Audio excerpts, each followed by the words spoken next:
Yes, good afternoon, everyone. Allow me to salute you all for being in this room. It's an incredible panel, right from the first team, and we are having this one. My name is Ochero Ronald Frank. I am from Kampala International University. I'm doing medicine and surgery. I'm in my 4th year. Hello, Yes. my name is Joshua Ogwal Anyai, student from BUGEMA University, graduating on the 9th of November with Bachelor's of Science in Finance and Banking. Thank you. I rise on, I stand on the protocol already observed. Christian greetings to you all. I am Elo Mabon Abraham from the Center of Excellence in the Art of Africa. I'm a law student and I'm in my year 3. Thank you very much. So, Professor Ndebesa, I have been asked to kindly request you to join this panel to allow Ms. Fatumata a break. So, for this panel, you will have, for this group, your judges are Honorable Henry Banyanzachi, the former Minister of State for Economic Monitoring in the Office of the President. We also have Professor Mambusi Ndebesa, who is a political historian. So you're playing in his turf, guys. You need to really tread with caution. He has the history of this country. Like he drinks, he breathes, he eats, he sees it everywhere. So get your dates and years very right. And again, Linda Chibombo, veteran journalist. But Linda did not tell you that for a very long time, if you watched the news on NTV for all the years, she was the silent voice behind it. She was the head of the news department at Nation Media Group for a very, very long time. And she was also my boss, my very good friend. So I am what I am because of Linda in so many ways. Thank you. So I think our panel is fully constituted. Our panel is fully constituted. Our panel of judges are also fully constituted. And so it begins.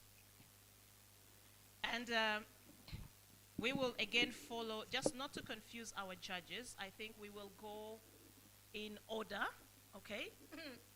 Judges, what do you prefer? To go in order according to how the names appear on the list. So our first question, of course, I'd like you all to explore the long-term impact of Uganda's colonial past, its struggles with political instability, and how this affects the governance structures we have in place today.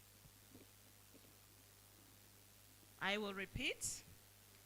Explore the long-term impact of Uganda's colonial past, its struggles with political instability, and how this affects the governance structures in place today.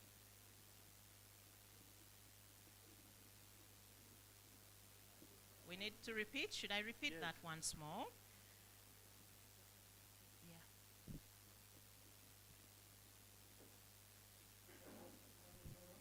So, explore the long-term impacts of Uganda's colonial past, its struggles with political instability, and how this affects the governance structures in place today.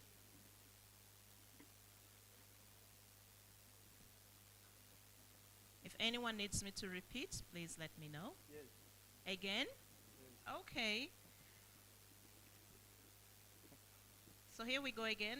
Explore the long-term impact of Uganda's colonial past, its struggles with political instability, and how this affects the governance structures in place today. Governance structures in place today. Are we good to go? Have we got the question? You need a minute to digest? Okay. Well, we are starting with Gloria. I would like to hear what you have to say. I need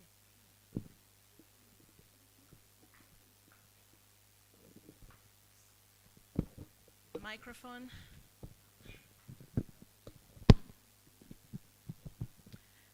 Thank you very much. Once again, my name is Kumjun Gloria, a student at ANKOLE Western University pursuing my national certificate in accounting and finance. Regarding the question asked by the modulator, exploring the long-term impact with Uganda's colonial history, colonial past and its struggles with political instability and how this has affected the governance structures in place today. Regarding back to our theme, which is Uganda's unending quest for free, fair and credible elections, I'll literally have to connect this very question to our theme of today. So we realize since 1894, when Uganda was colonized by the British, we have been facing several challenges as a country, pre-independence challenges and post-independence challenges, and these have repeatedly appeared within our country, and they have had an impact on the structures of governance that we have in place today. Regarding to the colonial rule, we saw how we were governed by the British masters, and later we saw how the country struggled to the independence. That journey alone portrays a lot, and I can say that that struggle has shaped the country and has affected the structures of governance we have in place today. Take for instance, we know that history repeats itself, and when it keeps repeating itself the same way, it is not history, then it is a habit. We saw what happened within the struggle for independence, and people who participated in fighting for independence, when they came into power after attaining independence, all they wanted was to dictate and show that they fought for what they have right now. It is still the same thing that we are facing currently in the structures of governance today. For example, after President Museveni went to the guerrilla war in 1984, after coming back, due to the other past of the fact that those who attained independence wanted to use that very chance to show you that we fought for this, so we have to take lead in this. So it is the same case that this very government we have right now has a reason to stay in power because they went for a war for 5 years. And that alone proves how history has repeated itself and how the political instabilities in the past of Uganda has currently affected the governance of our structures that are in place today. Thank you. So, but I did not get the clarity. I know you've tried to trace the legacy of colonialism and how it has shaped what we are today, but I did not get it clearly in terms of the struggles from 1962 to where we are currently, 40 years under the NRM regime. I would have liked to have a bit of depth. I don't know if you could, or maybe we give you a minute to reorganize your thoughts as we move to Yangu, Richard Alemi. Richard, the same question. If you are to trace our colonial past and look at the struggles with political instability, how would you say this has affected the governance structures that we have in place today? Well, okay, thank you very much. You see, it is more important that we first take into account that the world today, as we are, is not the same place that we were some years ago. This brings an irrebuttable principle that as Uganda keeps on evolving or changing, we need to conform with how the change comes. What does that mean? It means that the more changes that comes in the country, the more we need to change even the constitution itself to conform with the demands of the people. Now, when you come to the past, what has been happening, we do realize that the past is not like what it is today. What happened in the past? Let's first go back, we trace back to the year 1900s when Buganda Agreement was signed. we did see that there was nothing called elections. Everything was about appointments or a decree that comes on board.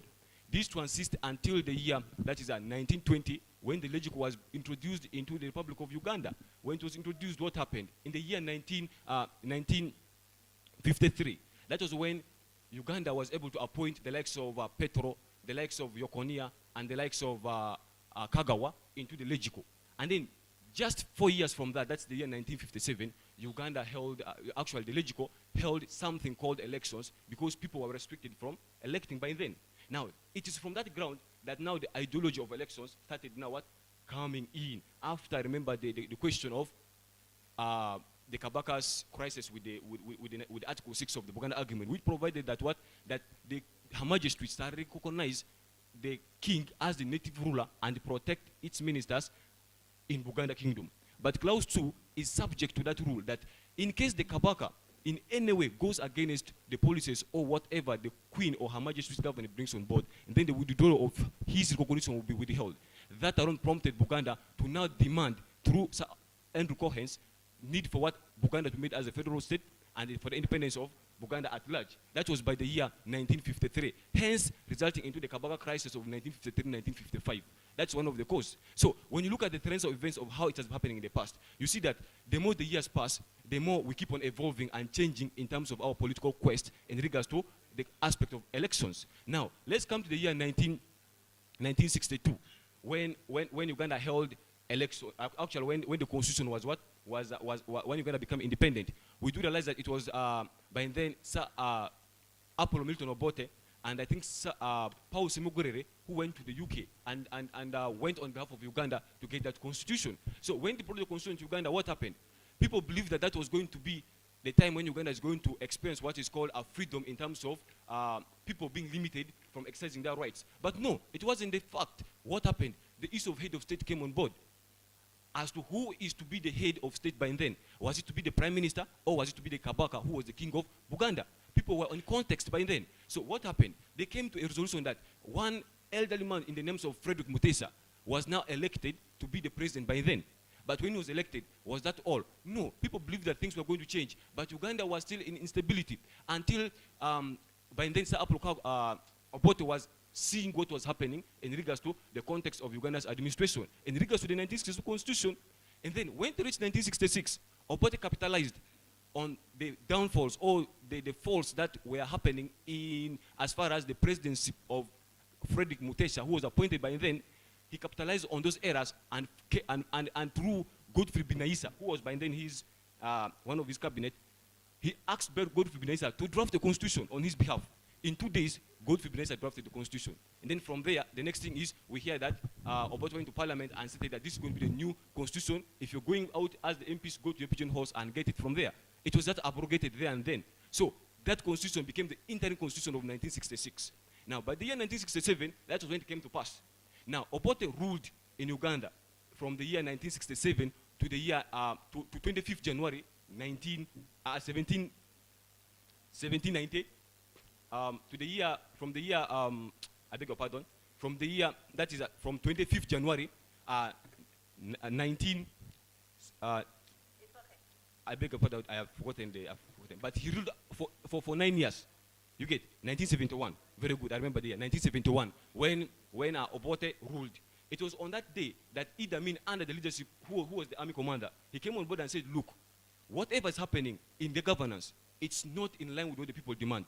They brought in 18 grievances, 18 as why they're opposing Obote's rule. And what are those grievances? One of them being issues to do with arbitrary arrests, people are arrested without a cause. Issues to do with what is called rampant states of emergencies. Anything small, the state's under a state of emergency. Those things prompted the army to say, no, this is not how Uganda is supposed to be. And therefore, they brought Idi Amin Dada to overthrow Obote, who went for a Commonwealth meeting at Singapore. Now, when Idi Amin overthrew, that is Obote, in the year 1971, what happened? The army never recognized Idi Amin as what? As the president. What they recognized him was to be the army commander in general of the UPDF, who is brought on board by the army to come and change and shape Uganda to be what the people demanded to be. So it is from that ground that Idi Amin started doing good things. What are the things that he did? The first thing he did was to return the remains of Kabaka back to the people of Buganda. That was obvious. 2, he tried to mitigate the conflict between the Langwa and the Acholi. that it is trying to show to people that what he's trying to bring a change. But shortly after that, things changed again. From not only from the point of view of what, of suspending the 1967 constitution, but he went again to what, to do what is called rule by decrees. Hence coming with the presumption that the law is him and he is the law. Whatever he speaks is the law. And I think one day morning he woke up and said that in 90 days I want all the agents to go, because he had a dream that if they don't chase them, the country will be at a status state of anarchy. That happened. People went. Now, it is on that ground that people said, no, it's not right. Even Obote himself from out, he came again and what? And overthrew him in the year 1979. You see how the trends are happening. It means that each and every year that Uganda goes into a new era of politics, there is a new trend of issue that comes on board. It's until the year 1980 when Uganda held its elections. Remember, by then, DP won the popular votes. But however, UPC, under the leadership of Obote, he stated that, okay, for you won the popular votes, and then who has many army generals? DP was silent. Hence, by then, by the way, one funny thing about that trend of events that also prompted us to have this current system of elections is that on that day, there are 4 political parties. Each and every political party has its own what? Ballot box. Meaning that people will know that for you are coming to vote for DP, people will know that you're coming to vote for UPC. They will know that this person is opposing this party. And is it right? Now people said, no, it is not. That created, that's the reason why Museveni went into the bush. He was challenging the validity of those elections. You get, he challenged the validity of those elections, that those elections are not fair, they're not free. So after going to the vote and fought for 5 years, he was successful. And hence he's coming to power in the year 1986. Thank you. Thank you, Richard. That is Yangu Richard Alemi from NKUMBA University. Let's now move the microphone to Kampala International University, represented by Ochero Ronald Frank. Frank, the microphone is yours, and we're still exploring the same question. The impact of Uganda's colonial past, its struggles with political instability, and how this is affecting our governance structures in place today. You have 5 minutes. Yes, thank you so much, moderator. Our constitution begins with very powerful lines, very uniting lines, that we, the people of Uganda, recognizing our history that has been characterized by political and constitutional instability. You guys know where it ends, right? I'm glad the question is in that line.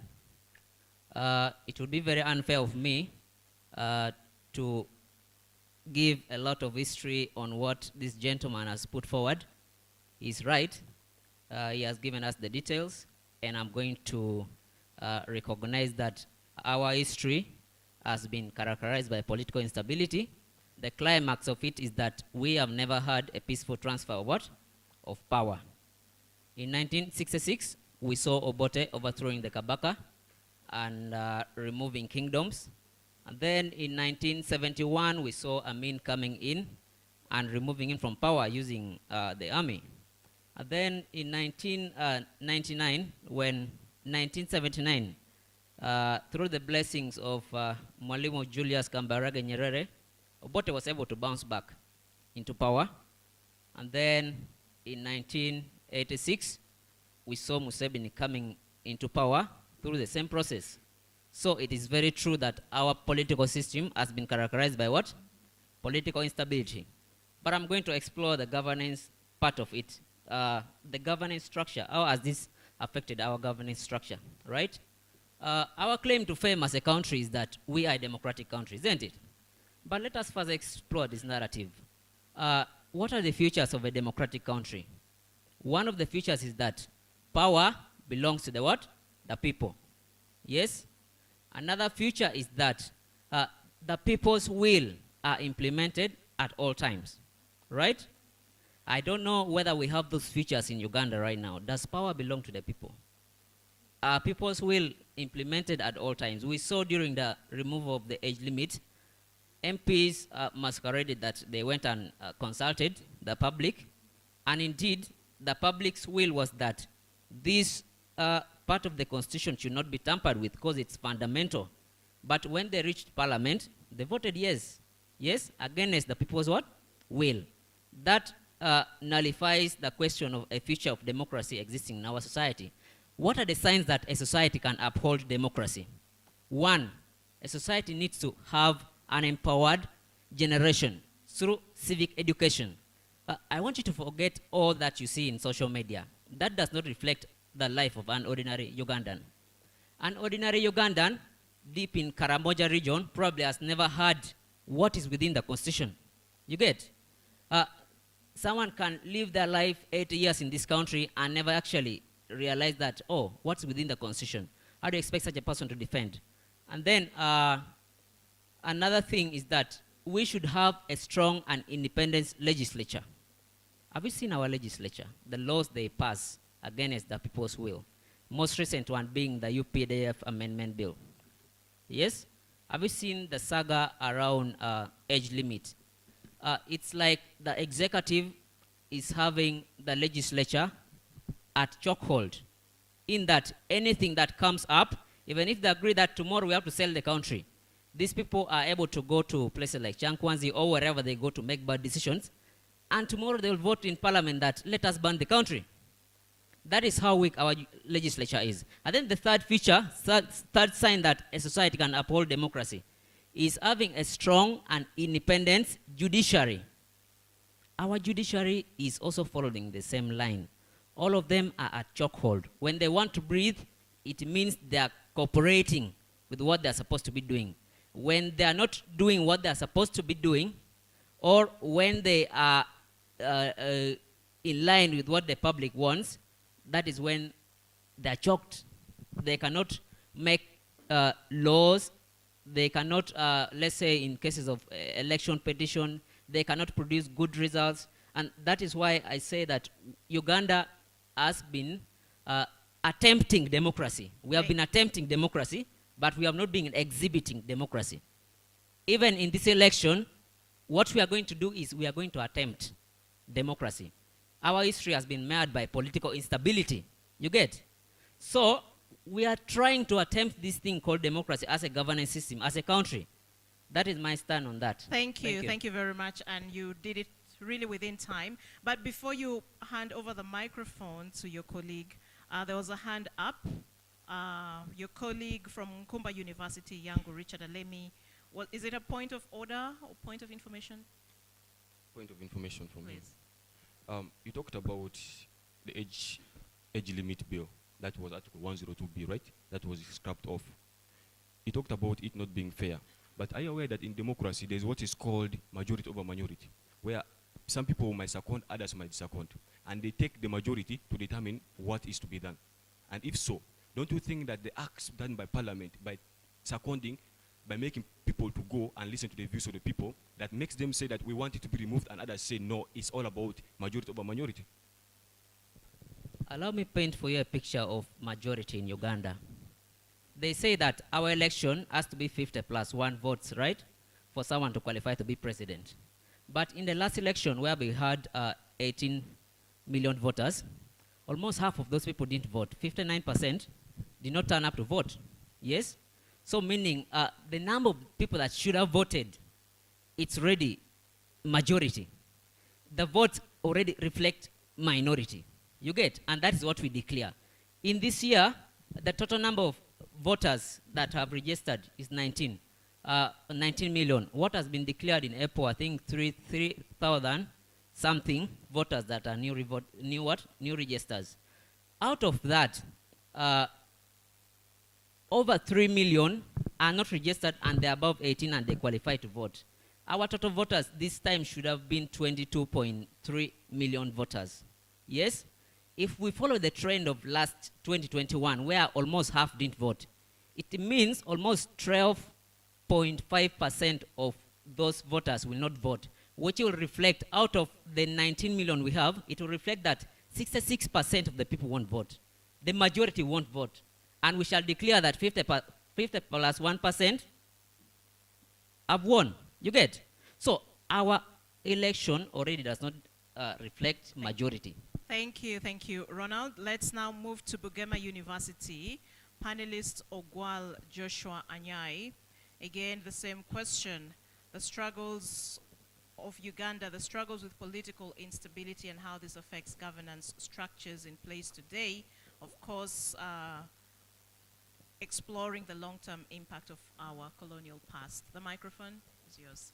You have 5 minutes. Thank you very much, Moderator Judith. You see, history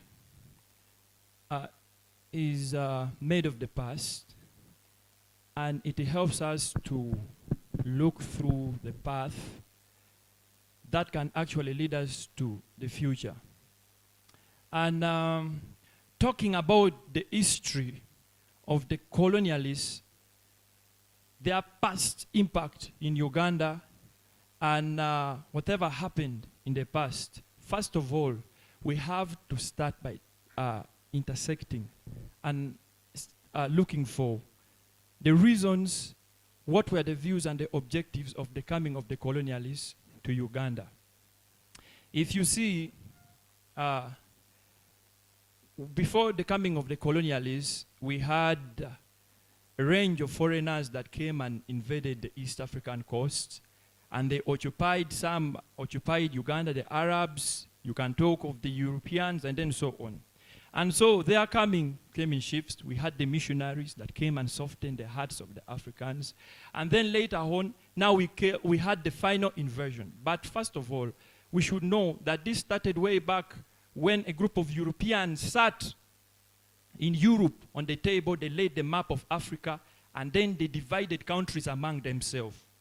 And so, having that history and interest, and if you are to check the interest of all these European countries when they were invading Africa, it was not in the interest of the indigenous people within those countries.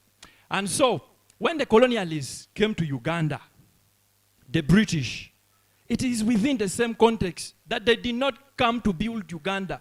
They came to look for raw materials. They came to look for cheap labor. They came to, you know, to look for survival over how to build a Greater Britain or to expand their empire. This was because of the fight of dominance between superpowers. And therefore, having that history of the objectives and the interests of colonialists, we can see that the past of Uganda that was shaped by this, first of all, what was in the past when the colonialists came. When the colonialists came, one of the first things that they did, the policies that they invented within the country, included the divide and rule policy, where certain sectors, certain tribes, certain group of people in Uganda were treated fairly compared to the others, and they were risen against the others. So this was a strategy to help them capture the world state in order for them to achieve their dominancy. And so, if we are to talk about such an impact of the seed of disunity planted in the past by the colonialists, of the seed of sectarianism, of the seed of, you know, even all these Europeans when they came, including the colonialists, they brought even the seed of religious divides. We cannot talk about colonialism without talking about religious divides. And so, with this and that history, we have seen the structure of Uganda. Up to now, we are still fighting against the same thing that the colonialists brought in the past. Actually, if you are to see even the elections of 1961, yes, the colonialists were looking for a peace state at that time. And who was supervising those elections in 1961? Of course, it was the colonialists, which legal framework existed. It was a colonial law that they used to organize an election for the indigenous Ugandans. And yet this election was impactful in the interest of Uganda. And if you are to see how the citizens of Uganda participated, the same seed they planted, religious division, and then tribal and regional imbalance came in. We had that a full kingdom, almost nearly a full kingdom, boycotted an election. Ladies and gentlemen, what does this portray? And up to today, we are still fighting against the same stigma, where we have certain political groups associated with certain tribes. Isn't that big enough to explain to us the impact of the colonialists in the past towards the structural formation of the government right now? And so, for me, I want to believe that the coming of the colonialists shaped the politics of Uganda up to the way it is right now. Everything we see And even as we cry of electoral irregularities, as we talk of disunity in the country, as we talk of tribal divides and all these forms of compromises within institutions, it Joshua. was a seed that was planted by colonialists. Thank you. Thank you. Your time is up. I would like to ask a follow-up question, but I'll come to you later. Let me first hear from Eloma Boni Abraham from Uganda Christian University, still on the same issue, exploring our colonial past and how, you know, it struggles with political instability and how this is affecting or continues to affect our governance structures in place today. Yeah, thank you so much. To begin with, I would like to make a statement to correct what my colleagues have continuously stated about history. History informs us and the decisions make the future. In a way that history informs us what happened then, and right now we anticipate what will happen later, and with the decisions we make today or right now, they frame how we shall live from today onwards. That's why the preamble of the Constitution has that point that we the Ugandans, considering the history we went through, we therefore developed a new legal system that addresses the problems that the colonialists left. I will proceed to the question, and I try to break it down. This is how I disseminated it. One, the long-term impact of the colonial history, and two, the political instabilities, and then the constitutional and governance structure. One, the colonialists, before they left, they prepared a constitution and governance structure, but they did not prepare the people. That is why later on, the Baganda and also a politician, if I may say, a politician and a cultural leader were fighting for power. Why? Because one was educated and clearly interested in political and governance structures. Another one was interested in dominance. Who was interested in the welfare of the people? So then I will proceed. I leave that to you. You answer. Then I will proceed. The problem by then, as the colonialists were leaving, it was the people they left there to handle the constitutional structure and governance structure. Later on, we see, as the regimes kept on changing, we see the coming in of the NRM or the NRA. And these people established a constitutional structure that answered the questions that were there. That's why we have the Bill of Rights, that is chapter 4, if I'm right. Then we also have the arms of government and governance institutions established in the Constitution. So then the problem changes to the political instabilities that we have. And some of them I will mention: the unfair and unfree elections, abuse of power, and power struggles during the political seasons. Then I will proceed to now give a conclusive answer as I conclude my submission, that the impact and how they are affecting our constitutional governance. The problem comes from every citizen and also those that we send in office. Now, every citizen by, I think it is, if I may recall, it is Article 17 of the Constitution, our duties, which means it is a call of active citizenry. But at the moment we leave everything to the government, at the end of the day, we are the ones to blame. Which means vigilance begins with us to solve these problems. Therefore, the first impact or the first effect of the colonial history is that we haven't understood the times we are living in and what we have at hand as our responsibility. My second point as I conclude, because of time, the last one is on the people that we send in power.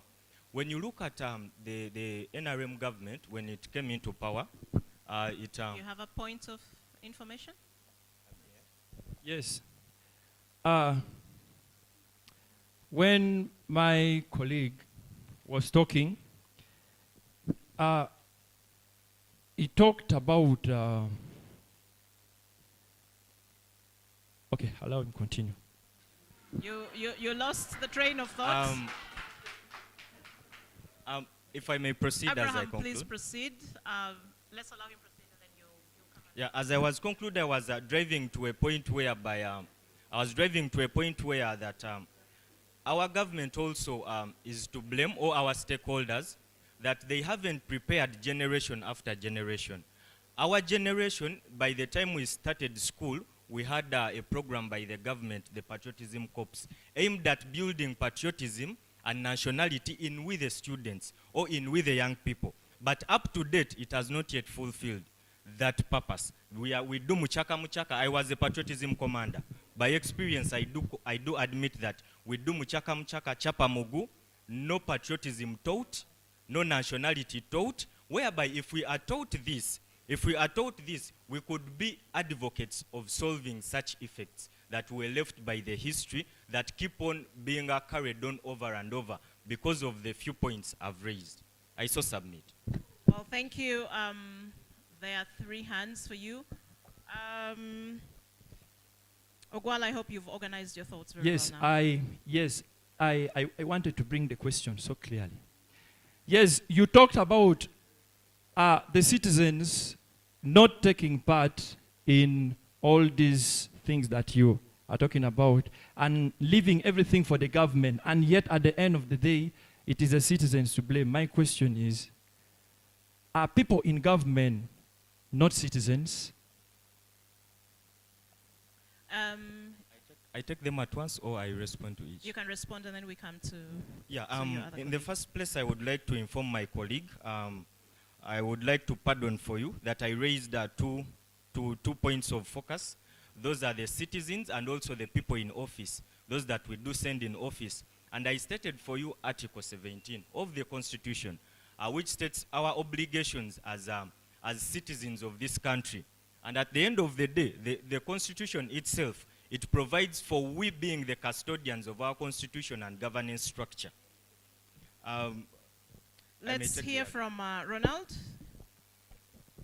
Yes, mine is basically just a response. If you could give a counter response, that's fine. He was questioning the leaders that we send to power. You see, when someone comes up as an MP, most times they have very pure intentions.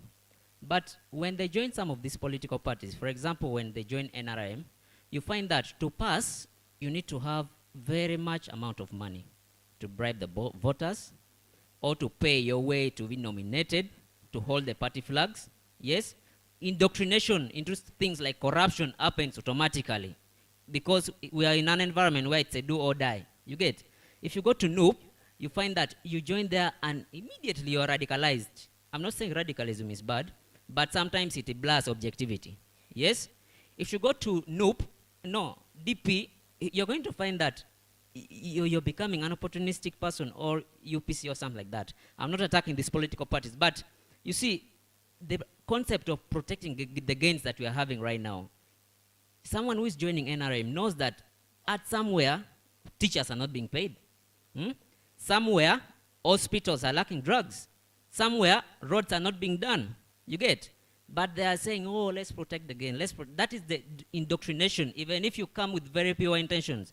Some of these political parties will indoctrinate you, and all the good idea you had, either you're going to be blocked or you have to join the line. Okay. You let him respond first, and then we come to you. And then I also have follow-up questions for you, and you. Yes. Okay. Thank you so much. This is really getting interested and heated up because my colleagues, you've left out a line of understanding. I stated earlier that the colonialists left a problem for us, and the new legal system or government that came in solved that problem. They laid a new legal system that was suited to the contemporary society that we are living in. But now they developed their own problems that we are carrying on, coming from the problems I mentioned earlier, like power struggles and unpreparedness. But the issues of constitutional governance and for constitutional and governance structure were answered earlier. Sorry. But what is bringing them back is the problem of the people that we are not yet still prepared. And I will give you an example of university politics on the point you had mentioned that people have the potential, people have ideas, but one point is transactional politics, which as a youth I do condemn. but it is eating up from the university politics to also national politics. And when you look at the university politics, that we send students that we see a potential to solve our problems, but what happens up there? That was your point, right? And I will leave that to you to answer, because you know what happens Okay, there. let's hear from Richard, and then I raise my questions. You also want to say something? Okay.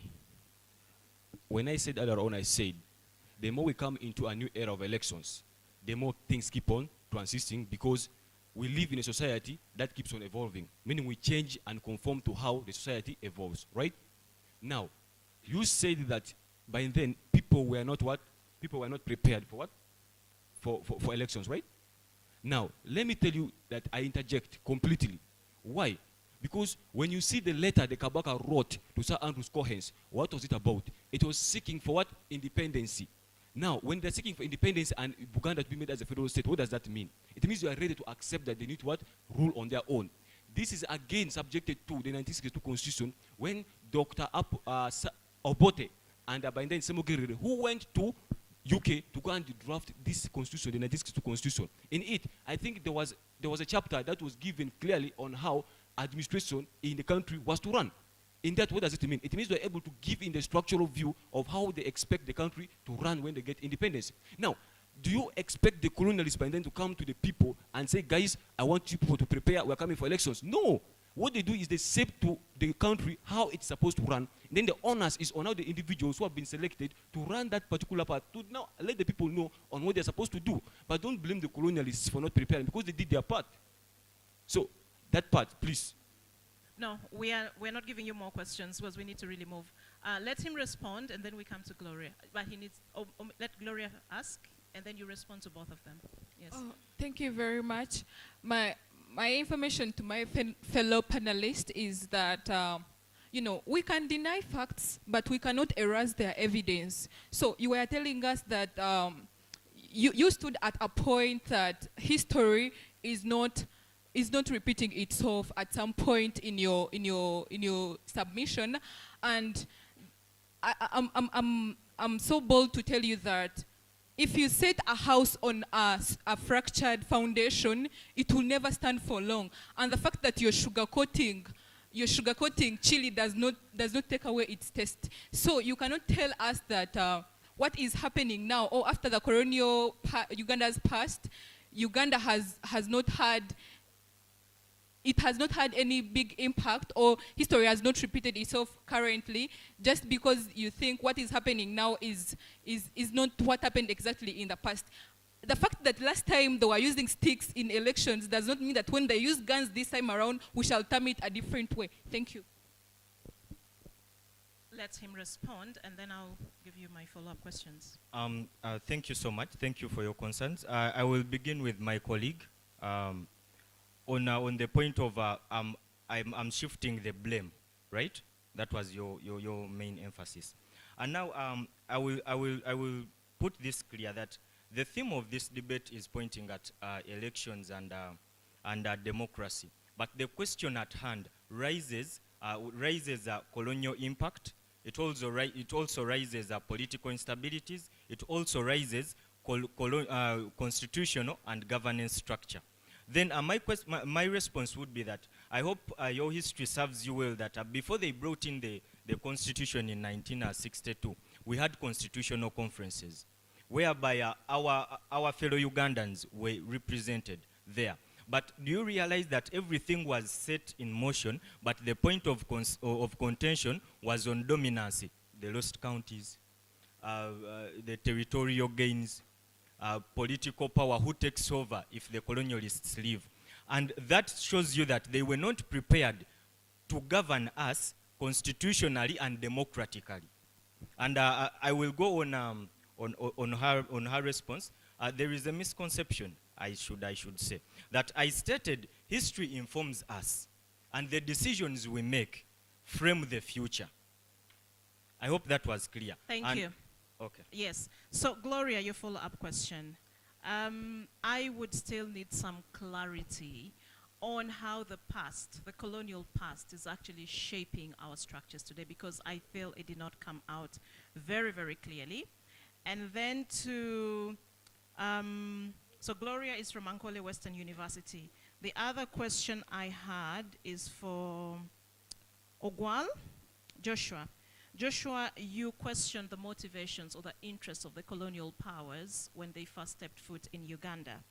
And your argument seems to suggest that the struggles for democracy or the governance challenges that we continue to see today is rooted in the past, and largely it is a reflection of the interests of colonial powers.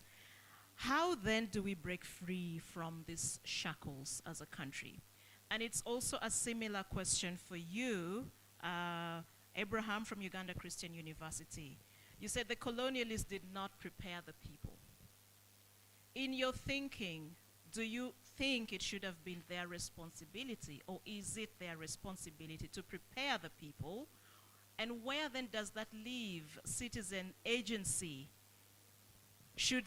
Where does it leave citizen agency? Are you trying to say that citizens do not have the powers to shape their own destiny? You'll go first, Gloria. Okay, Thank you very much, our moderator. Maybe to clarify again on the question you asked me, you know, if and I'll give you 3 minutes each, okay? Oh, thank you. Respond, yeah. What I want to talk about, the colonial influence on today's governance structure. Back then, during the colonial rule, we saw how the colonial masters were unequal, especially when it came to cultures. These things still exist even right now in the governance structures. We saw how the Baganda were favored and were given more powers after signing the Uganda 1900 agreement, and they were favored in a way that it created an image that it laid a foundation that some cultures will always be favored in governance structures even up to now. Because remember that time Uganda was still at infant stage, and there is a proverb that when you want to shape a tree or bend it, you bend it at its early stage. Yes. So the colonialists shaped Ugandans at their infant stage and showed them that some abnormalities are normalities, and we have carried that legacy up to date. For example, the very first election we held, which was organized by the colonialists first of all, it came out and it was not a united national mandate, but instead it laid a stage for a fractured beginning that planted a fruit that planted a seed from which the fruits we still harvest right now in Uganda's governance structures. We still see after that very election, we still see people are not.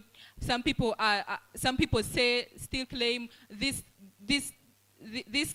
culture is supposed to support the other party. This region is supposed to support the other party, and it has always repeated itself. And you know, the first cut is the deepest. So in the first place, the very first things they did after independence, the colonialists, in a way to prepare us for independence, the very first things they did fractured our democracy till date. Thank you very much. Thank you. Let's go to BUGEMA University, Ogwal Joshua Anyai. Your question was, how do we break free from the shackles Yes, of colonialism? thank you very much. I would like to quote the question, how do we break through the colonial shackles?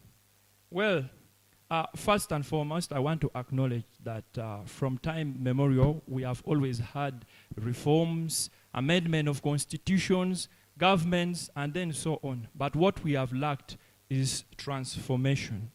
And so, for me, I advocate that in order for us to break through, we need, first of all, transformation. This means within the government institutions, because we cannot talk about credibility without talking about independence. Whenever government institutions are independent, and then their actions can be credible. And then when their actions are credible, then citizens can gain trust in them. And so, when we have that match, and then that merge, I believe that then we can break through from the shackles. And then another thing which is so pertinent and intrinsic is actually civic education. Because civic education is the heartbeat of a democracy in any country. Because today, if I'm to ask many of us here, you will find that many citizens in Uganda, including urban and rural areas, we know the names of our MPs. But if we are to question them about the constitutional responsibilities of their members of parliament, you will find that they don't know. And so this is the background. We should educate the citizens about the law, about true and pure independence, so that we can break through from the chains of the colonial mistrust, division, tribalism, and all those kinds of favoritism. Thank you, Joshua.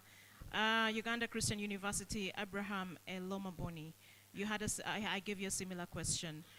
Yeah. Whose responsibility should it be or should it have been to prepare the people, and where does that leave citizen agency in shaping their own destiny? To begin with, we live in a state of quid pro quo. We through a social contract, we give our authority to those that go in power to give us service. That is the society we live in a way that even if you look at the chapter that establishes the judiciary, we do give them power to administer justice to us. The same to the president, the same to the members of parliament. That partly puts an onus on them to make sure that they fulfill their duties through the electoral commission on the side of elections or on the side of democracy. And also when it comes to constitutionalism and then governance, I would still lay a question: what constructs constitutionalism? That we should have the law, we should have the enforcement, and we should have those that are supposed to abide by that law. Now, the second question I would lay is what amounts to governance? What amounts to governance? And now this is determinant on the structures or the institutions that we have in the country and their purpose. Then as I conclude, to give who is responsible of us not being prepared. Citizens have a duty to play, that we should be vigilant and we should be active in matters of governing our state. That is why this country has I will say partly a free environment, that we would say anything we want to condemn a government official that is doing wrong. Yeah. Well, thank you. I think we're moving to the second question, to the second round of questions. So, but I do appreciate, perhaps you can raise this issue at a later time. We have had reforms in our political systems. We moved from a one-party system or a no-party system to embracing multi-party politics. And I would like your reflections or your thoughts and arguments on whether you think these reforms have genuinely improved electoral transparency and fairness. I repeat.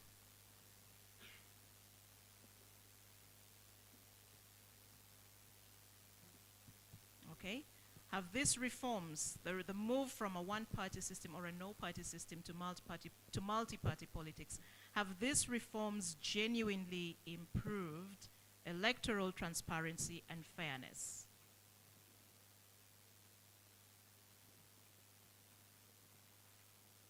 Okay. Should I switch and we start from the other side and come this side? Or are you ready to go, Gloria? We can start from, okay, so we shall be starting from the extreme end. Uganda Christian University. Are you still writing? I give you a moment. Should I give you a moment? You're ready to start. So we are starting with Uganda Christian University on question 2. Elomaboni Abraham, the microphone is yours. Whether or not these reforms have improved electoral transparency and fairness. Is our election more transparent? Is it more fair now that we've moved from a one-party system or a no-party system to a multi-party political dispensation? Yeah, thank you so much. I will start with drawing out the purpose of multi-party politics in the state or in our country. The purpose as to why multi-party politics was introduced. This was a principle that was carried on from the time we got independence, from our constitution that we got from the colonial master that we adopted up to date, that we are free to have various political parties. One, to increase on participation. Two, to also increase on identity and also belonging. When you observe well, the first political parties to participate in the first election, most of them were affiliated with an identity. One, the religion and also the tribe. Which means at that time, the purpose of multi-party politics was kind of abused because it was separating the countrymen. In a way that those that were subscribing to Kabaka Yeka were mostly Baganda. That is the same point that earlier on the people that were on the other panel expressed, that the same thing we are seeing right now, that the National Unity Platform, their dominance is within Buganda. And their main support is within Buganda, which is also affecting the multi-party system of our country. If you observe well, the National Unity Platform had many MPs elected to the parliament, but not from those areas that are outside central and south and eastern Uganda. Now, to go on to the reforms that whether they have improved the electoral and transparency and fairness of our electoral process. One, we should look at the impact of the constitutional principle of multi-party politics. That before the electoral transparency we are seeking for, what would be the status quo if we had one-party system? If we had one-party system, therefore, at a point it would be direct that we shall get only one leader from one political party, and therefore we shall be having leadership from only one domination. Yeah, and therefore I would say that it has really improved on the transparency and fairness in the electoral process. Well, thank you. Let's move to BUGEMA University, Ogwal Joshua Anyai. Your thoughts, please, your submissions on Yes, what you think. you see, moderator, as I stated earlier on, if we have reforms without transformations, this is just going to be termed as political decoration. Because having reforms from one party state, because the Constitution in Article 17 grants the country to pass a referendum to adopt any political system it wishes. But having all these reforms without having a transformation within the hearts of the citizens and the centers of governance, we shall still have no change. And so in this, I want to start by, taking us back through what we had in the no-party system. In this system, the NRM at that time gave citizens the freedom to participate in elections, but removed the participation of political parties. So the question is, was that a democratic participation where citizens had to go and choose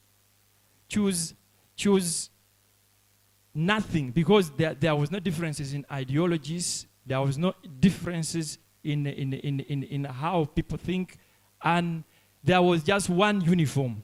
And so, by that, we see that the democratic platform was not leveled, because when you have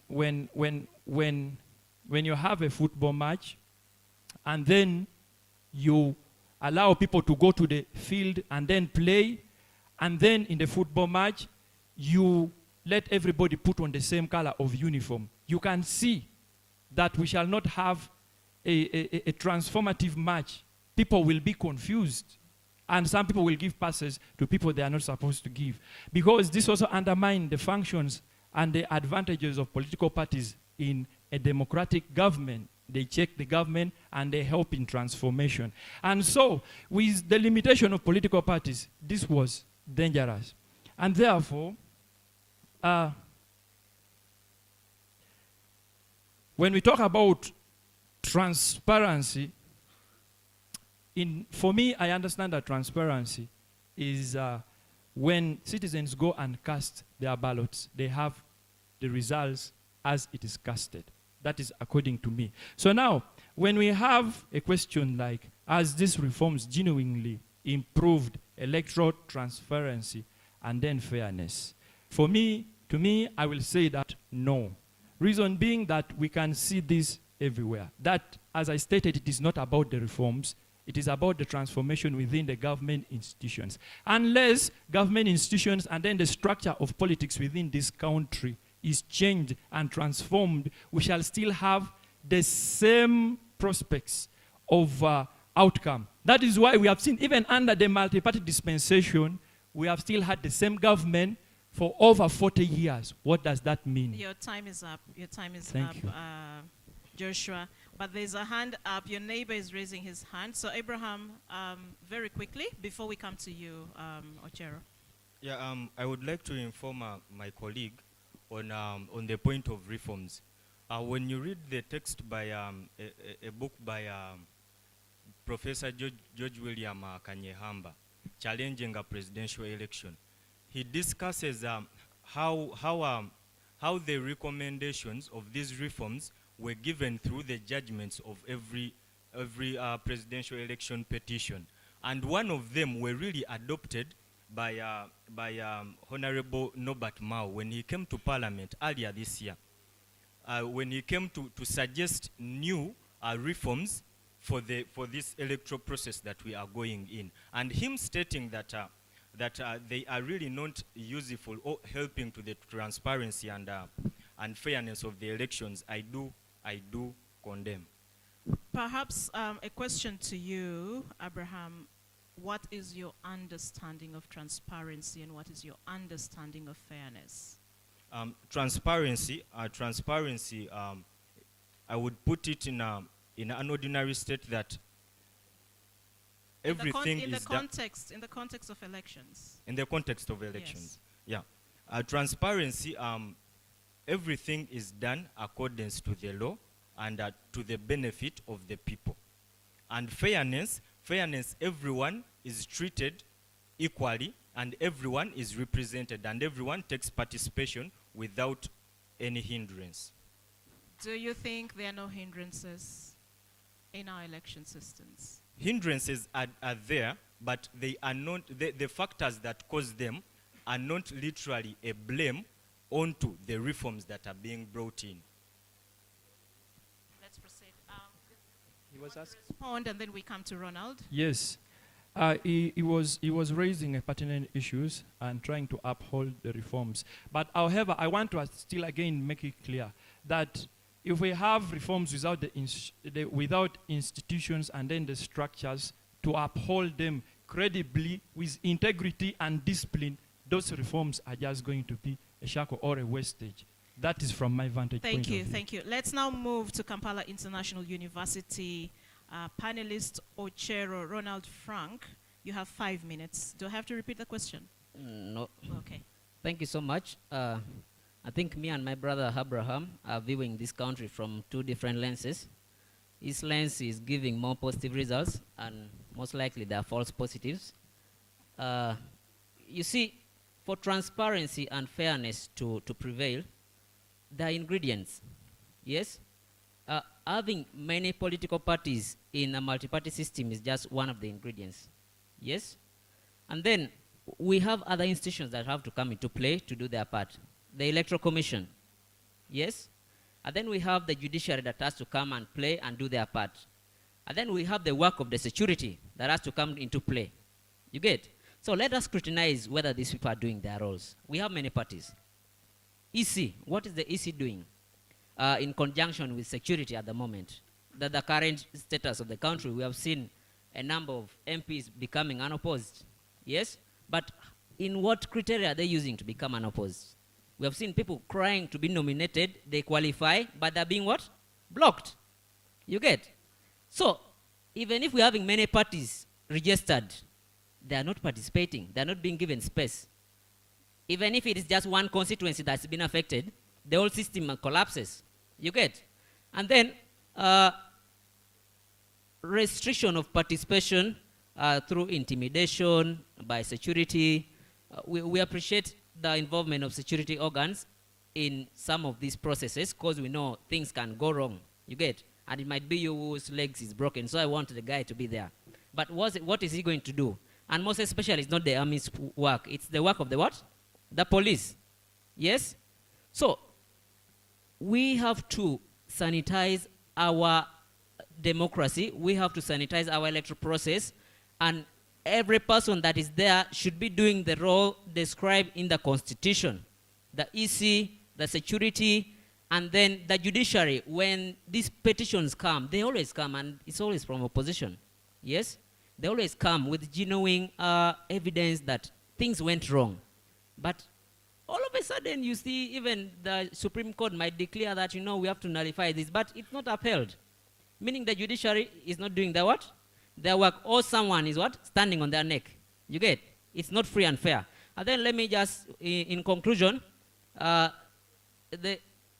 we have political parties like NRM, but if you are to scrutinize what is the base of NRM, we say NRM is national party.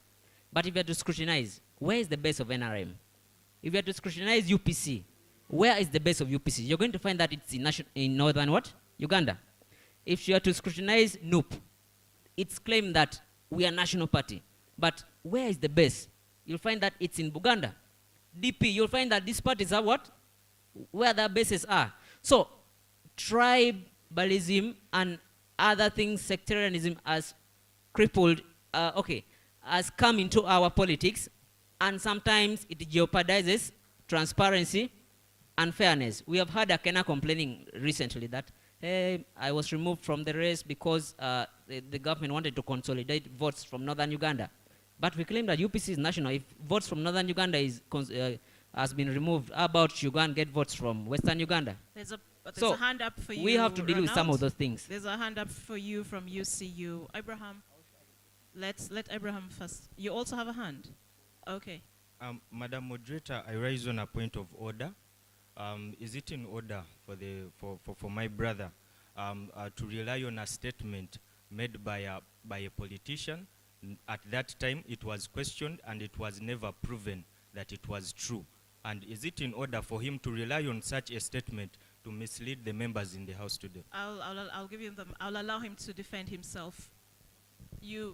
Yes, my question is also simple. From the last point he was saying that when Akena was removed from the race, so then the people from northern Uganda were marginalized, so the votes from northern Uganda will now not be there. My question to you is one, are there supporters of UPC in eastern and in western and in other parts of the country too? And then secondly, are there other supporters of other political parties who have also presence and members in northern Uganda? I'll start from you. If you heard my conclusion, I was questioning the basis of these political parties that claim that they are national. Yes? And I raised a point that Akena was claiming that he has been removed from the race so that the government can consolidate what? Votes from the north. And I clarified that if northern votes have been removed from Akena, since UPC is national, how about he goes to places that you're mentioning now to get the votes? Yes? So literally you are agreeing with me on that point. And then my brother, about the point of order, you see, this is one of the public spaces that we are questioning some of these things. So if it was questioned, let's say on NBS or somewhere, we are doing the same here. We are questioning and we are saying that it's also false, like it was said before. We're also putting our voice and adding it there. Okay, Thank and Ronald, your time is up. So let's now move to NKUMBA. Yangu Richard Alemi. You want to hear your submissions on whether or not the reforms moving from a one-party system or a no-party system to multi-party politics, whether this move or reforms have genuinely improved electoral transparency and fairness. But I also did not hear that from you. But let's just move. Okay, thank you very much. You see, I did say, and I'll continue mentioning, that when we're transforming, we need what? A change. Now, when we're changing, that means we need what? Reforms. Now, former Justice Kanyihamba stated that Uganda has one of the best constitutions in Africa and annexed it to that of Ghana and South Africa. Now, he said in it, everything that Ugandans need is included in that constitution. One of them being what? The multi-party what? Systems that has been included in the constitution. Now, we do understand that this system, when the Referendum Act was passed, it was challenged based on the fact that the procedures to which it was passed wasn't what? Legit. Then court by then had to go back to Parliament, had to send that referendum back to Parliament for 2/3 of the members of Parliament to first assent to it before it is passed. Now, in 2001, it came on board. Now, it came to force in the year 2005. Now, you see, I want to deviate from what my colleagues are talking about. You see, the context here is not about the multi-party system itself. It is good because it has brought in what is called inclusivity. People are able to be involved in what? Taking part in determining who comes to power. That is in a way of exercising what? Democracy. Now, in this point, the problem now comes in a way that the persons who are the leaders of these particular parties that are coming on board, how do they go about the usage of these parties to get people to come and vote? You see, most of these leaders are more of what is called power-hungry people, other than people who are willing to serve the people themselves. Now, that prompts that currently we do know that democracy is about majority over minority. But in the recent Uganda that we are seeing, democracy is about a business where you are bought to the majority. You come, you see, this one is practically, let's talk about practical things. You go to the communities, you find that somebody comes and lies to the people, and at the end of the day, gives you 5K, you go home, and you say this is the best person. What does that mean? It means democracy has ceased to have effect or essence because people have been bought, and therefore they send somebody who is power hungry. At the end of the day, we shall complain that this person is not doing his work. But now, if we try to let people know that, look, it's not about the party itself, but it's about you using your consciousness to determine what is right for you as a person. Is it all about the money that you've been given, or is it all about the lies that somebody tells you, or it's about you using your instincts to determine that if I send this person, does he really deserve what it takes for him to deliver what the people needs? Then if you answer that question for yourself, trust me, you will know the kind of a leader you're selecting. Otherwise, if we talk about the political parties, UPC this, we're debating away from the subject matter, which is determining whether these parties can usher us into what is called transparency and elections. Now, transparency, what is it all about? It's about being open. Let people know how things are supposed to be conducted. Don't do things behind the scene. Like people should not know, people should be surprised. Like what happened in 1980 when DP just came and declared that they won the popular votes. You see, people do not know the results were not even declared openly to the public, but just come and declare that they won. That's not being transparent. Fairness is all about inclusivity. Now, the point of fairness is now where people come always have disputes about. You see, we have rights. That's not a doubt. That we are supposed to vote. But the problem comes, you know, the law is very tricky in a way that it tells you have a right, but in the enjoyment of that right, make sure that whatever you're doing should not infringe in somebody's right. You get the point? So it means that if you exercise that right to vote, can it not disturb somebody who has also come to exercise that right? Now, where it infringes, then that right ceases to be with you. That's why now you see the police come in, the military come in, then at the end of the day we say the military are involving. But have you participated due diligence to what the Constitution provides of you in regards to you articulating your particular right that's been provided? You find that the problem sometimes might be you, and they are here saying that fairness. But in the point of fairness, I would say that let the people elect somebody based on someone who has the ability, with their conscience, to serve, but not somebody who is power angry. Thank you. Thank you. Let's now hear from Gloria Komujuni from ANKOLE Western University. Thank you very much, Madam Modulator. And about the question we were asked, first of all, what I want to first clarify about, when does an election become transparent? When is it fair? An election is only transparent when you go to the polling station, cast your vote, the internet does not shut down, you can see what's going on everywhere, you can see where your vote is counted from, and your voices really count. And a vote becomes really fair when the candidates plus their supporters are given a level platform. But there is no way an election is going to be fair when some are allowed to go for open campaigns and rallies, whereas others are blocked. So going back to our question and relating to it again, they asked if the reforms, for example, the multi-party system, improved. Yes, I must say they improved, but they did not improve transparency and fairness. Instead, they improved inclusivity. In this case, the multi-party system instead hindered, actually, when they introduced the multi-party system, let me bring it in this way, like, when you paint For example, when you paint your cracked wall, it does not mean that you're fixing the cracks. You're making it look beautiful, but the cracks still stay there. So this is what they did. They introduced the multi-party system, but blocked all the fairness and transparency aspects in that election. For example, it is the same way, like, maybe monopolized politics, of course, weren't good, and the reforms, of course, improved, but they did not improve transparency and fairness as asked in the question. For example, when we bring this in a match and you're having two teams, if you allow you bring two teams to play, but you're making sure one of the teams has a larger distance from the goal pole than the other, that is not really fair. Yes, you're showing us the referee is there and the teams are there, but you're making sure one of the teams is having a goal pole that is far from compared to the other. And I want to be bold and say that reforms have been made. They have improved in some way or the other. We appreciate, of course, it is a move, but it has not reached to the satisfactory level.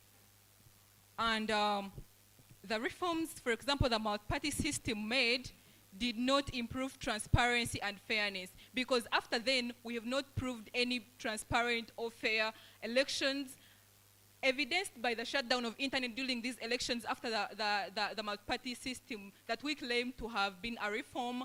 We see that some opposition leaders being intimidated. They're not allowed to carry out their rallies freely like the ruling party. So that is why I stand bold still to say that the reforms have improved, but not have improved some inclusivity. aspects. Yes, inclusive. For example, inclusivity, but not transparency and fairness. Thank you so much. There is a hand up for you from your colleague Joshua. Okay, you talked about fairness based on the point. Richard, right? Yes, Richard. Yeah, from NKUMBA. You talked about fairness being based on the fact that parties have to be allowed to do their campaigns, and if it's not, then it's not fair. But then, if I have to drive you back to UBC TV behind the scene on the 14th day of this month, you see, the leader of opposition in that speech stated clearly that the ruling government dictates on how people are supposed to go on with the elections in regards to their rights. But however, where the government sets a policy that, look, if you want to do your campaigns in lane A, don't go via lane B. Because they're the leaders of opposition, that means they're supposed to oppose the government. They deliberately decide to go on lane B, leaving lane A that the government has chosen to them. Now, don't you think that act alone means that you're even violating that particular right that you're given, or the liberty as a party to exercise your duty of fairness? Is there evidence, though, that they chose to choose a different path other than that which was gazetted for them? Thank you very much. You know, when you speak with authority, you talk about the leaders of opposition. Somebody who's the leader of opposition, what does it mean? It means that he deliberately chooses to do something. No. Now, the let's question talk about is practical. there evidence? Let's talk is about it the based practical on part. facts? The Yes. practical part. Now, you see, if you're in Kopoko in the 2016 elections, that is practical. Even UBC TV broadcast it live. When there was a dispute between Dr. Charles Ayume and that is Right Honorable Anita Among in regards to what? Campaigns. No, not Among, but Anita Evelyn. In regards to what? In regards to the campaigns or the rallies that were taking on board. We saw billboards being thrown by both what? Parties. Now, at the end of the, what did they say? By then, the Electoral Commission representative agent there gave the directive that for Anita, use this route, but for Ayume, use this route. But at the end of the day, they decided to, one of the parties that is for Ayume decided to use the lane that was given for Anita. And the crisis happened deliberately because by then Anita was the MP. You see how that thing works. It means when you do the opposition, you decide to. Okay, so Gloria, I also give you the microphone. Okay, thank you very much. You're trying so hard to explain to the people and, you know, raise your voice to the people. But I've brought up a reason. And, you know, at the end of the day, reasons always win where noise fades. And then you're telling us about the incident that happened. The question was very clear. Actually, it's the same question I wanted to ask you. Can we just reduce on the mamas, please? You told us about the incident that happened, and it is the same question I wanted to pose to you. Is there evidence that thing happened? Where is that evidence? If you bring out issues here without evidence, then you're just confusing the house. Thank you. Okay. Any other hand up? Because we are also racing against time, and I wanted us to move really, really fast and go to our third question. And I want us to now look at the role of the military and security agencies in Uganda's electoral processes and outcomes. What is the implication for this? And this also still ties to the first question on transparency and fairness. Sorry, I repeat the question. Okay, the role of the military and security agencies in influencing Uganda's electoral processes. What are the implications for democratic processes, including the perception of fairness in elections? Should I repeat? You're very confused, I know. Okay. I want you to explore the involvement of the military and security agencies in Uganda's political landscape and its implications for democratic processes. The role of the military and security agencies in Uganda's political landscape and its implications for democratic processes, including the perception of fairness in elections. Are we good? Okay. Should we start from the middle this time? Because I want everyone to have an opportunity of being the first to respond to. But I know what it's like when you have a question to respond to and you need some reaction time. So I think I'm going to start, judges. I'm going to alter how we are starting this question. So I am going to start rather from the middle this time. And I'm starting with Kampala International University, Ochero Ronald Frank. You will go first. Then we shall come this side. After Ochero, we shall come to BUGEMA University. Then we shall come to Uganda Christian University. Then we move back to NKUMBA and ANKOLE Western. But I'll be letting you know. So Kampala International University, Ochero Ronald Frank, you are our first panelist to respond to this question. The role of the military and security agencies and implications for democratic processes. Your time starts. Thank you so much. The role of securities in our electoral processes and its implication for democratic processes, including fairness? Yes. Okay. The perception of fairness in elections. Looking at our history, we had agreed unanimously that we have never had a peaceful transfer of power. Most of our governments have always been sort of run in a military way. That's why in my first question, I recognize that as Uganda, we are attempting democracy, but we are not exhibiting what? Democracy. If you're to see, the security forces are supposed to be there to provide law and order, to deal with bad elements that would want to what? To jeopardize the what? The electoral process. For example, people that would want to do ballot stuffing. We would want security to be there such that when they're identified, they are picked. Yes? There has been very strict rules on coming up with examples that don't have actual evidence. But I don't want to say we have had stories. We have had situations and stories that sometimes security facilitates some of these processes. Yes? During election period, we have had situations whereby representatives of some of these candidates are removed from witnessing what is going on, maybe at the tally center. Yes? During the voting process, some of the representatives of these candidates are removed by what? By security. That alone removes the element of fairness and transparency.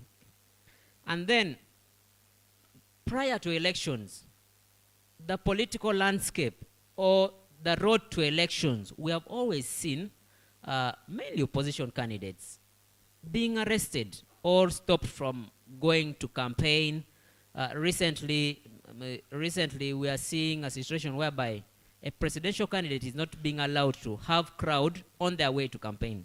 If someone is going to campaign in Jinja, I don't know whether they want you to fly and be in Jinja, because as a presidential candidate, once you start moving, people are not going to lock themselves in their houses.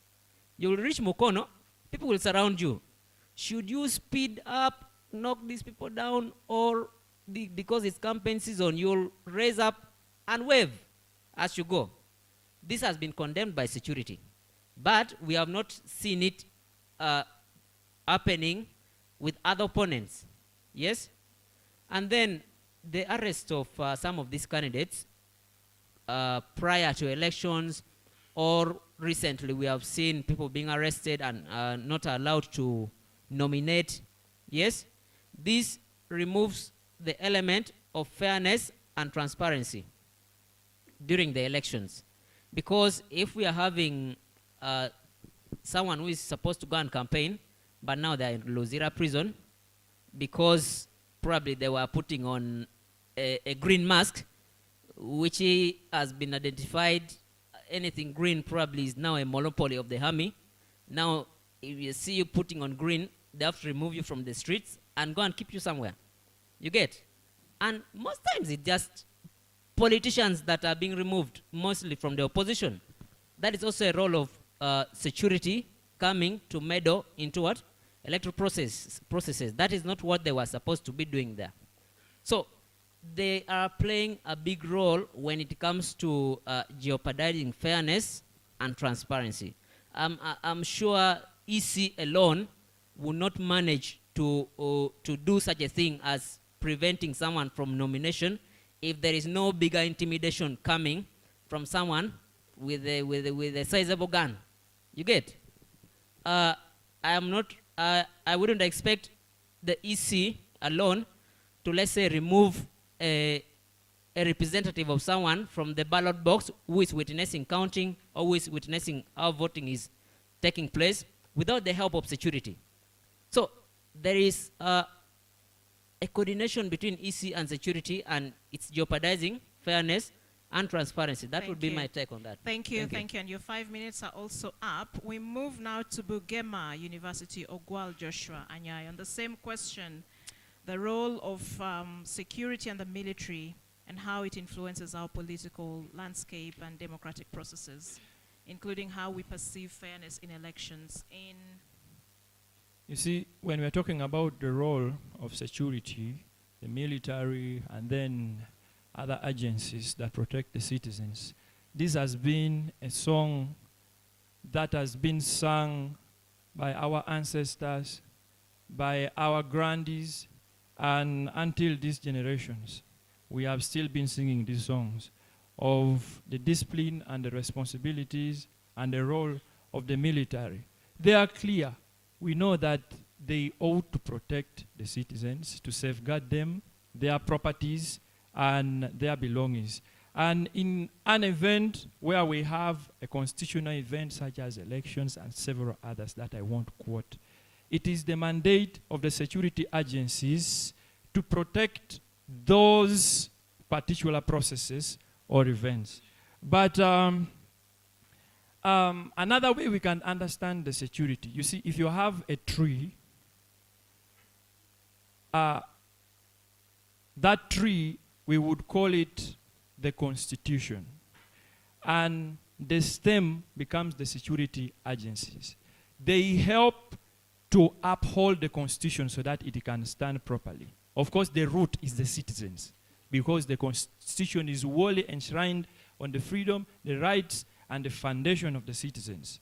And therefore, that is mainly the purpose of the security agencies in brief review. But if we are to talk about its implication for democracy, you see, in Uganda, it is a different story. And so we can see all these forms of impunity. In Uganda, even in the past history, the military and security agencies have been used as midwives to give birth to political impunity, to keep dictators and, all these angry people all these power-hungry people into power. And this has not diverted up to today. That is what has actually been. And so, the security, in the actual sense, it is supposed to be an umbrella to the citizens, that in case of changes in political weather, it is the security agencies that are supposed to protect the citizens.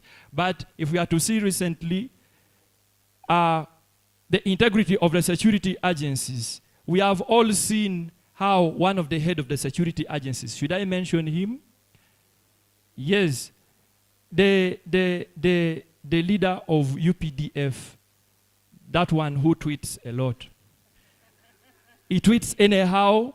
Today he says, I'm going to arrest an opposition candidate. He's here at my basement. I'm going to trim his hair. I'm going to, this Kabobi, there's a time he was saying that this Kabobi is a very fake person. He has a big nose, you know. And so we are seeing that somehow, if we are talking about the implications of security agencies in our democracy, we shall find that somehow, because of individuals, it has lost value. It has left negative implications. It has become a threat to the citizens in democracy. It has become the worst nightmare of people. Of recent, we saw in the campaign of Bobi Wine in Lira, how that police knocked the head of Dan Magic, one of the producers of Bobi Wine. So what does that signal to us? The security these days is serving the interest of power and not the interest of the citizens. And so there has been a deviation. So from my vantage point of view, I believe that somehow the discourse has been ignored. Thank you. Thank you. That's from BUGEMA University. Let us now, was that BUGEMA? That's BUGEMA, right? Yes, so let's go to Uganda Christian University now. Eloma Boni Abraham. Thank you. Thank you. I will submit that the military and the security agencies have different roles constitutionally. The military is supposed to defend the country and protect its borders. And the security agencies are supposed to keep law and order and protect our properties and with the individuals. And their involvement in the electoral processes or at the points of elections, it comes in by order of deployment or order from above. And the right way is deployment, because it is required by law that the polling stations are supposed to be protected by virtue of ensuring security to the people, and also ensuring that there is no interference in the whole process of taking your ballot, dropping it in, and leaving when you're safe. But the implication of the negative part of order from above or uninvited military officers into the system, it brings intimidation, it brings threats, whereby this affects the participation or it affects the perception of the electoral process. History has it, when you look at the scenario of Mr. Gracie Vingira, and also the scenario of the renowned case of Experte Matovu. The same scenario happened, that the military were used by abuse of power to arrest or abduct the people that were going against political abuse. And the same that is happening currently, which also brings the perception of intimidation and threat throughout the electoral process. The same thing that happened in the 20, the previous elections? 2021. Yeah, 2021. That the registered voters were many than those that turned up to vote. The same scenario, if I give you an example of Mr. Kyagulanyi Ssentamu, when he came for the by-elections in Kyaddondo East, the police didn't interfere. But the moment they realized that he's a threat, when he went to support a friend in Gulu, the situation was different. The same in Kawempe, that people were running away to go to villages, yet they are supposed to stay around to vote. Why? Because the involvement of the military and the police is by abuse of power or abuse of political influence. And I will so conclude, I will so conclude that this brings a terrible perception that even if the system of transparency during the elections has no problem, but the reason or the fact that we can see the police or military interfering, then we have a reason to question the transparency. The same statement that the same statement that was carried on throughout the petitions from 2001, 2005, and also in 2016. I so submit. Thank you. So now we go to NKUMBA University. Yangu Richard, you have a question? Yes. My colleague here has stated that there has been exaggeration in the number of votes in 2021. And I would like to ask that how was the security agencies responsible for the exaggerated number of ballots? Which evidence and proof do you have for that? Thank you so much for your inquiry. And I would like to state this clearly, that in my submission, I stated that those that were registered to vote and the turn-up were different numbers. The turn-up of the voters was low. If you were still in Uganda at that time, you will realize that deployment of military trucks was everywhere in the country. Okay, I need us to move, and Yangu, the microphone is now yours. Let's hear from you. Well, thank you very much.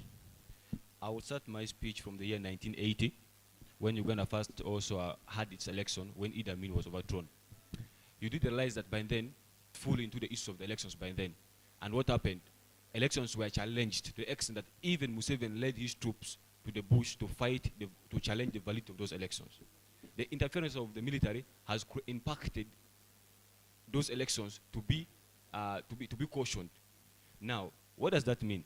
You see, history has it that if I, as an individual or as a common man, I'm going to exercise my right to vote, I'm allowed to do and exercise whatever I deem necessary as long as it fits within the premises of what the law provides for me. Now, the military, if you look at their functions under 209 of the Constitution, under Article 209 of the Constitution, you see, it provides that, yes, I concur with my brother that it deals with what protecting what the borders of Uganda. They can only interfere with matters inside the country if in case the country is under total breakdown of the law, where the law is not, is like, for example, the country is in a state of crisis where we are having a war. They come in, you get, to restore peace, to restore what? The law back to its course. But where the issues to do with elections, you're expected to use the police, whose main role is to what? Keep law and order, so that in case people are in their process of what? Of performing their duty of electing, they mitigate any form of what? Uprising. Now, if they fail to mitigate, that's when they can now go in to look for other solutions, now into bring in the UPDF to try to mitigate the problem by them because they have failed in their what? Roles. Now, when you look at Article 91, Article 98, Clause 1 of the Constitution, it provides that the president shall be the head of state, the head of government, and the commander of chief of the military, of the UPDF. What does that mean? And if you look at their motto, it backs up that say, because the military, for them, they believe that what? They belong to no party. That's one thing you should know. The UPDF, they belong to no party. And because of that, their principle is that they will die with the president. The last breath of their blood, they will die with him, regardless whoever that person is. What does that mean? It means that whatever the president tells them, they will do it. You get the point? So what does it mean? It means that their interferences with what? Their interferences with the elections has impacted us negatively in quest of how the history of Uganda was till date. And what do I pray? If I'm to be asked, I would suggest that, look, instead of us to use the military, why don't we first enforce the police to do their work? And then if the police fails, then we bring in the military, other than using the military together with the police at the same time when somebody is exercising his role. Thank you very much. Thank you. Let's hear from ANKOLE Western, Gloria. Thank you very much. Coming back to the issue of the military involvement in Uganda's political landscape,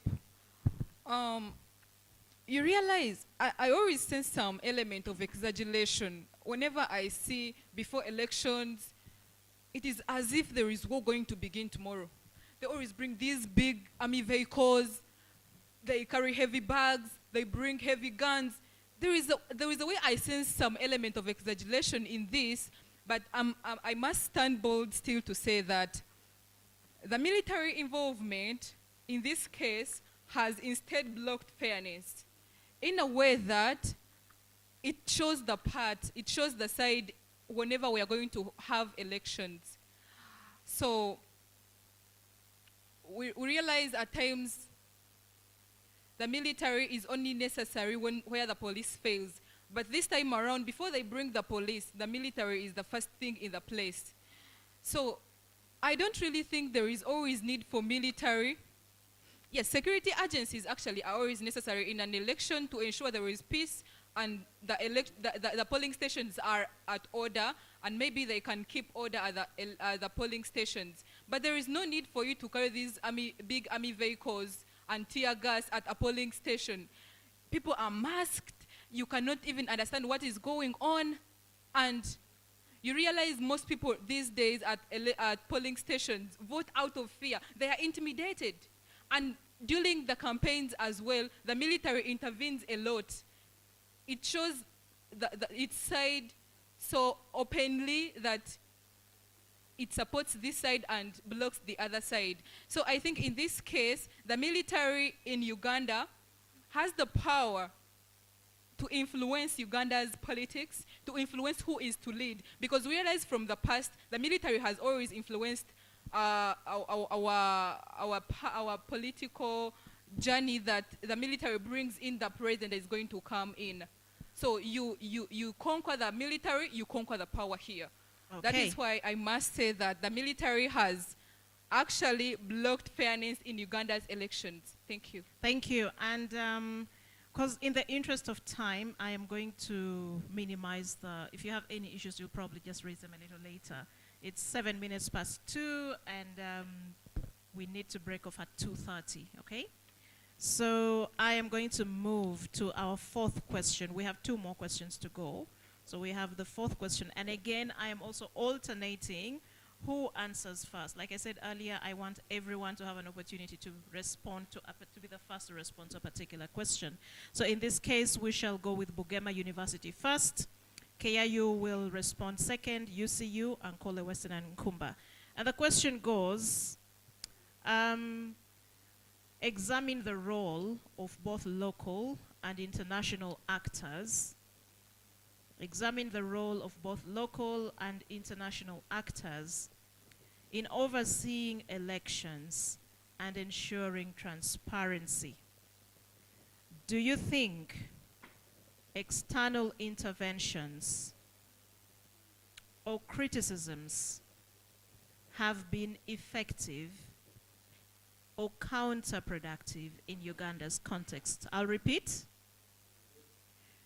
Examine the role of both local and international actors in overseeing elections and ensuring transparency. Do you think external interventions or criticisms have been effective or counterproductive in Uganda's context? So we will start with BUGEMA University. Panelist Ogwal Joshua Anyai, I'll give you 5 minutes, and your 5 minutes starts now. Well, talking about the role of both local and international actors in overseeing elections and ensuring transparency.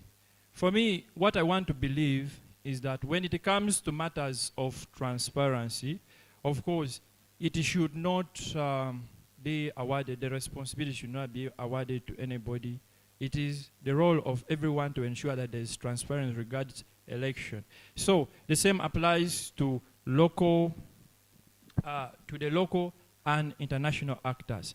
In Uganda, we have seen the role of local actors. We have civil organizations within the country. We have the opposition, which is established by the virtue of the constitution and having position in the parliament, and other organizations that help to ensure electoral transparency. But also, the other way around, we have also, in many cases, seen the role of international actors in these elections, of for the previous elections that we have been having, we saw some of these international organizations and observers critique the results and then give recommendations.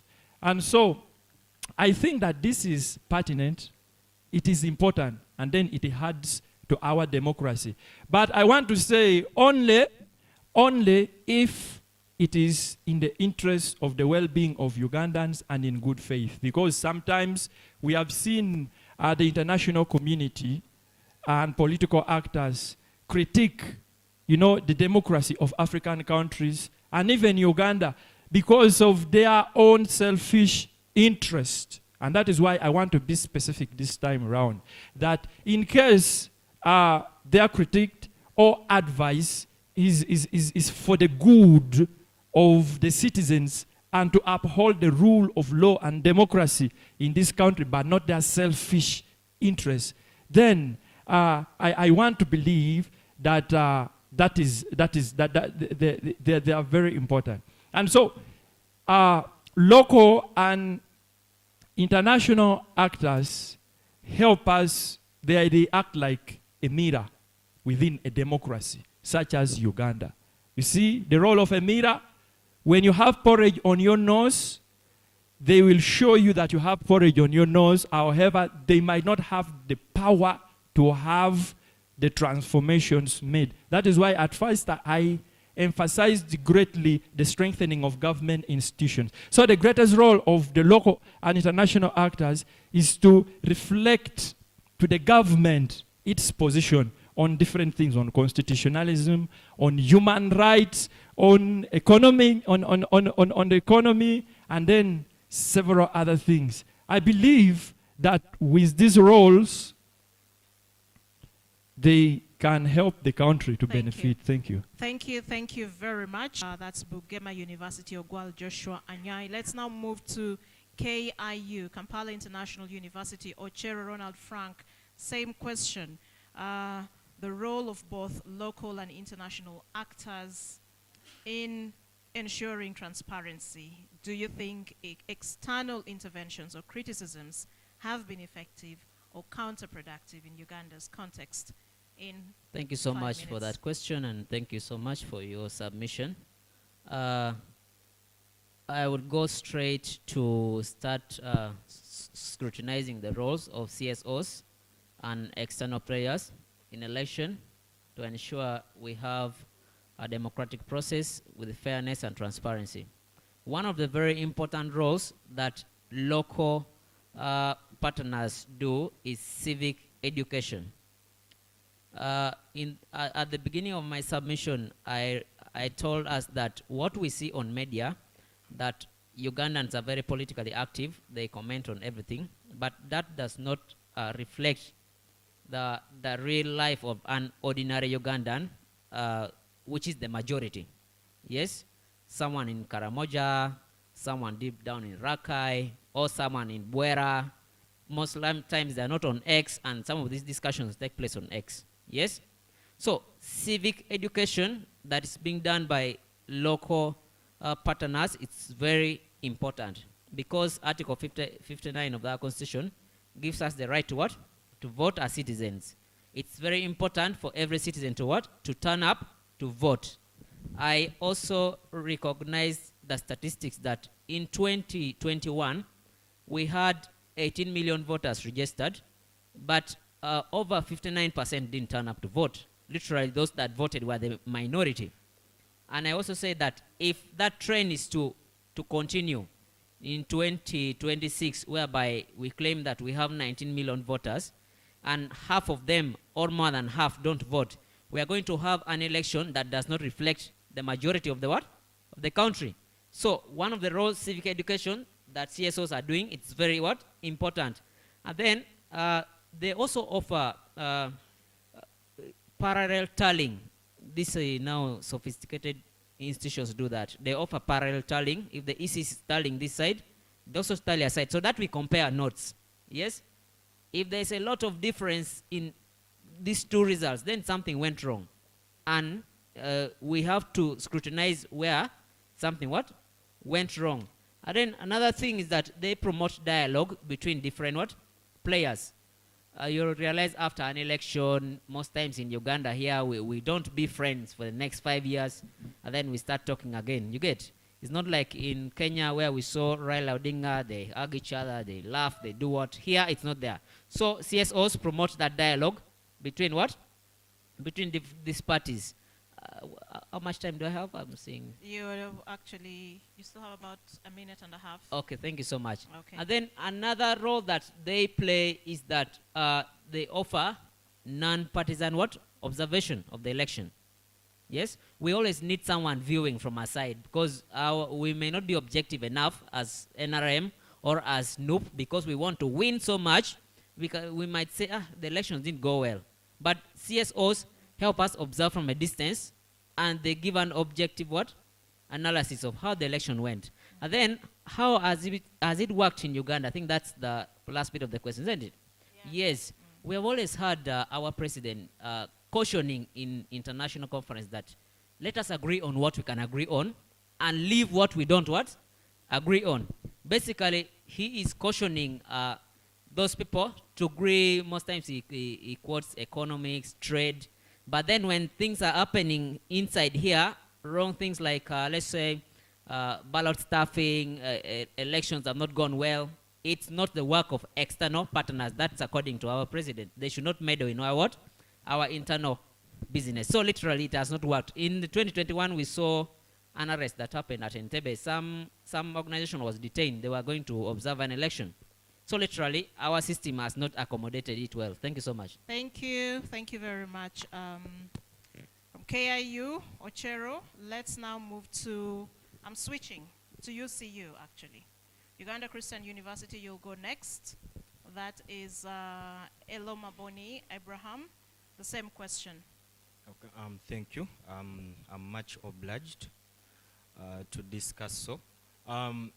To begin with, the role of our local and international actors is activism and advocacy. One, to advocate for the right thing to be done, and two, to hold accountable the people that are in office.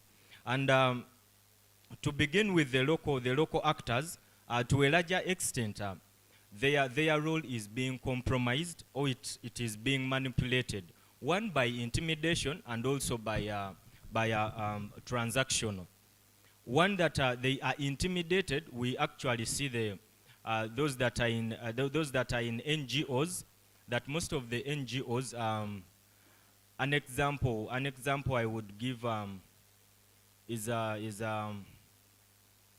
there is a scenario. I'm trying to recall the organization that was recently withdrawn their license because of promoting activism amongst the youths during the ECOPA stuff, during the ECO protests. But this organization was not only focusing on ECOP, they as well used to advocate for transparency and also good governance. But they are compromised and manipulated by the current government. And that actually affects the overseeing of the electoral process or the elections. If such organizations are withdrawn from society, then no one shall monitor whatever that is going wrong. Then I will proceed on the international intervention, or rather on the international actors on overseeing the elections. Their role is actually to broadcast whatever that happens here too, and to also empower the locals in their strives for transparency. An example is during the by-elections in Kawempe. It actually went all over international scene because the international broadcast companies went ahead to show what is happening in our country. And this showed a picture for us to predict whatever that will happen next year in January, which is also a good role in overseeing the elections. Now, their intervention, the impact of their intervention and criticism, when you look at the international actors, one, at a point, their intervention is not impactful. Reason being that they can criticize, they can speak, but still the control comes back to the government in our country. That is why unless they do terminate international relations or international benefits to our country, then their intervention to a larger extent, it will be impactful. Their criticism will be impactful. And speaking of transparency, when we look at our transparency, one, with the locals within our country, we look at having a transparent and fair electoral process. But the international scene, for them, they look at the benefits. What do they benefit if we have a transparent and fair election? Whereby, for their interest affects our transparency, whereby ours, it is genuine. We just want everything to be peaceful. Now, as I conclude on the impact of international intervention, at a point it was very useful when you look at the coming back of Obote. He actually ran to Tanzania, that he got help to come and overthrow a military regime that was affecting the people of the country. And at that point, it was a genuine intervention that really helped the state. I'm trying to give you a comparison of this statement I've just concluded and the position I gave you earlier, that the interest of the international actors is contrary to the interest of the local actors, which affects the transparency of our country. Thank you, Abraham. Your time is up. That's Eloma Boni Abraham, Uganda Christian University. Now we move to ANKOLE Western, and then we'll hear from NKUMBA University last. ANKOLE Western University, Komujuni Gloria. Thank you very much, ma'am. First of all, when we talk about the role of local and international actors in overseeing elections and ensuring transparency, what are the local actors? These are non-government organizations, independent organizations that come up to ensure and advocate peaceful elections, advocate for peace and human rights. So the international actors are these people who come from outside country to come in and oversee the election process here.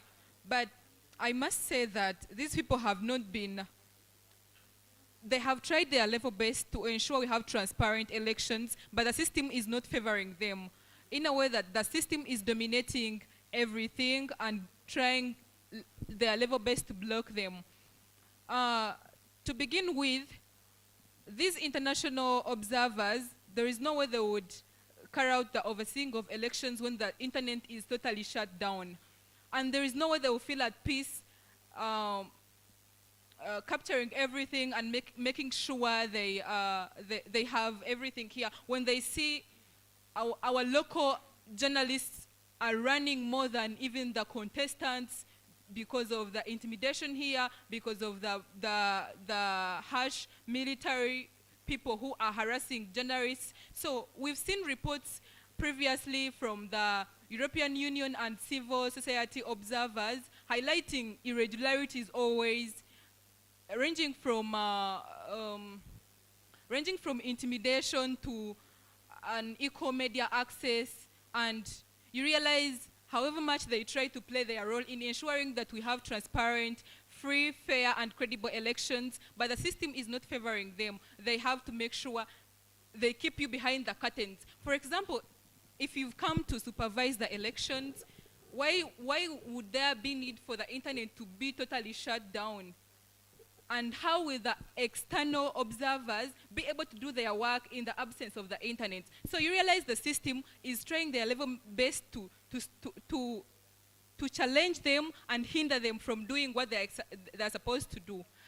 And then for the local observers, they have tried as well, but there is a way the votes are always even coming, the results always come out before even the votes are counted. That is really surprising. So even they find no way to begin from, they find nowhere to stand and raise their voices because, you know, here the intimidation is at the highest level.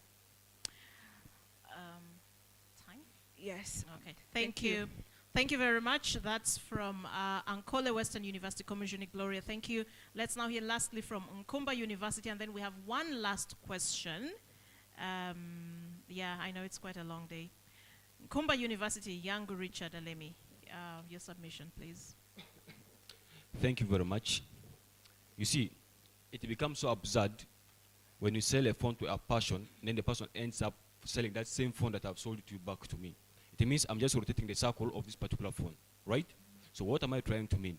I'm trying to mean that in as much as these people are trying, these bodies are trying to criticize, to ensure that there is transparency by criticizing and taking part in this, at the end of the day, it's the same government that is ruling that's going to determine. Why? You go to Article 104 of the Constitution. What does it talk about? It says that where there's a need to challenge the presidential elections, the Supreme Court has what? Has the mandate to only inquire, but not what? Hear. Has the mandate to inquire, and if it's so deemed it necessary that there's indeed malpractices, then it can go on to nullify what? Those elections. And therefore, another election has to be what? Organized within a period of 60 days, to which that president, when elected, will be an interim president until the next elections have been done, and he is not what? Subject to clause 4 of that particular what? Of Article 90 clause 4, which talks about what? Presidential what? Immunity. What does that mean in context? It means that even if these people criticize like what? At the end of the day, there will be no action being taken. Since that article has been passed till now, we have been seeing that Dr. Kizza Besigye and etc., so many other leaders have been challenging the validity of these elections being held in the Supreme Court. Have there been any decision that's been taken to nullify these elections? No. Everything ends up in request to what? The ruling government, because of article what? Because of the president's power to appoint what? Even leaders. He appoints the chief justice. He appoints he appoints the chief justice. If you appoint somebody, even the electoral commission himself is appointed by the president. What does that mean? It means you're giving somebody the privilege to appoint somebody whom at the end of the day will have to benefit him in the quest of what he deserves. So if we depart ourselves from those situations, then at the end of the day we see that these people, they will be heard, their voices will be heard by the people. Now, when we talk about the local and the international what actors, you're looking at what? People within and people outside. How they influence in regards to what? The quest for us to find what is called a transparency. Because what we're looking for now is a solution that can help us mitigate the problems in the future, right? So, come 2026, what should we do? I believe, if I am to be asked as a person, I believe that these persons in questions, their voices have to be heard. How will it be heard? The interferences of these bodies, for example, separation of powers, that's been checked under checks and balance. You see that the executive arm interferes with the role of the judiciary. When the judiciary makes a decision, the president can use Article 21, his prerogative power of mercy, to overturn that decision to benefit the person. You see how the Constitution tries to what? To rotate around the circle of the three stones as per Professor Daisy.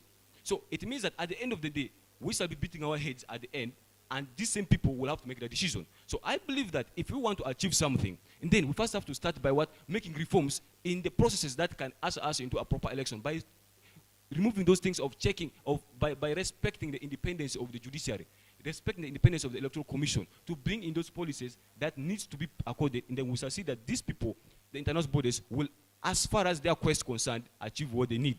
Without that, I believe that even if they do the rightful thing that is needed, at the end of the day, it will come back to zero and we shall not achieve anything. So let's first work on that, and then these ones will come and do their work. But they are doing an incredible job by criticizing, by showing how the government is trying to mitigate other things that the people demand. It's a credible job, and I give them a credit. But we have to first work on to give them the space so that they achieve whatever quest that it's intending to achieve. Okay, thank you. And that is from NKUMBA, and that takes us to our last question. And then we'll have a small exercise, really, because I know our sugar levels are going down. We want to wind up, and then we just go have lunch. So the last question, and for that last one, we shall have, I think, NKUMBA, you will lead in that response. So we are looking at our electoral challenges, okay? And I want you to write this. When you consider electoral challenges affecting Uganda, okay, do you think this problem is purely political, or are there other underlying social and ethnic tensions, okay, which undermine the electoral process. I repeat? Okay, when you look at Uganda's electoral challenges, do you think this problem is purely political, or are there other underlying social and ethnic tensions which play a role in undermining the electoral process? We will start with NKUMBA. I think let's just do this very quickly, perhaps in 3 minutes. Okay? Very quickly, 3 minutes, and your time starts right now. Thank you very much. When you talk about electoral challenges, these are defects that arise from elections, right? You face something when you're trying to pursue something. So in this case, we're looking at when somebody is trying to exercise his duty of electing something, then you find yourself in challenges that maybe are beyond your control. What do you do? So the question is trying to ask us whether it affects, whether we think that it is duly because of political what?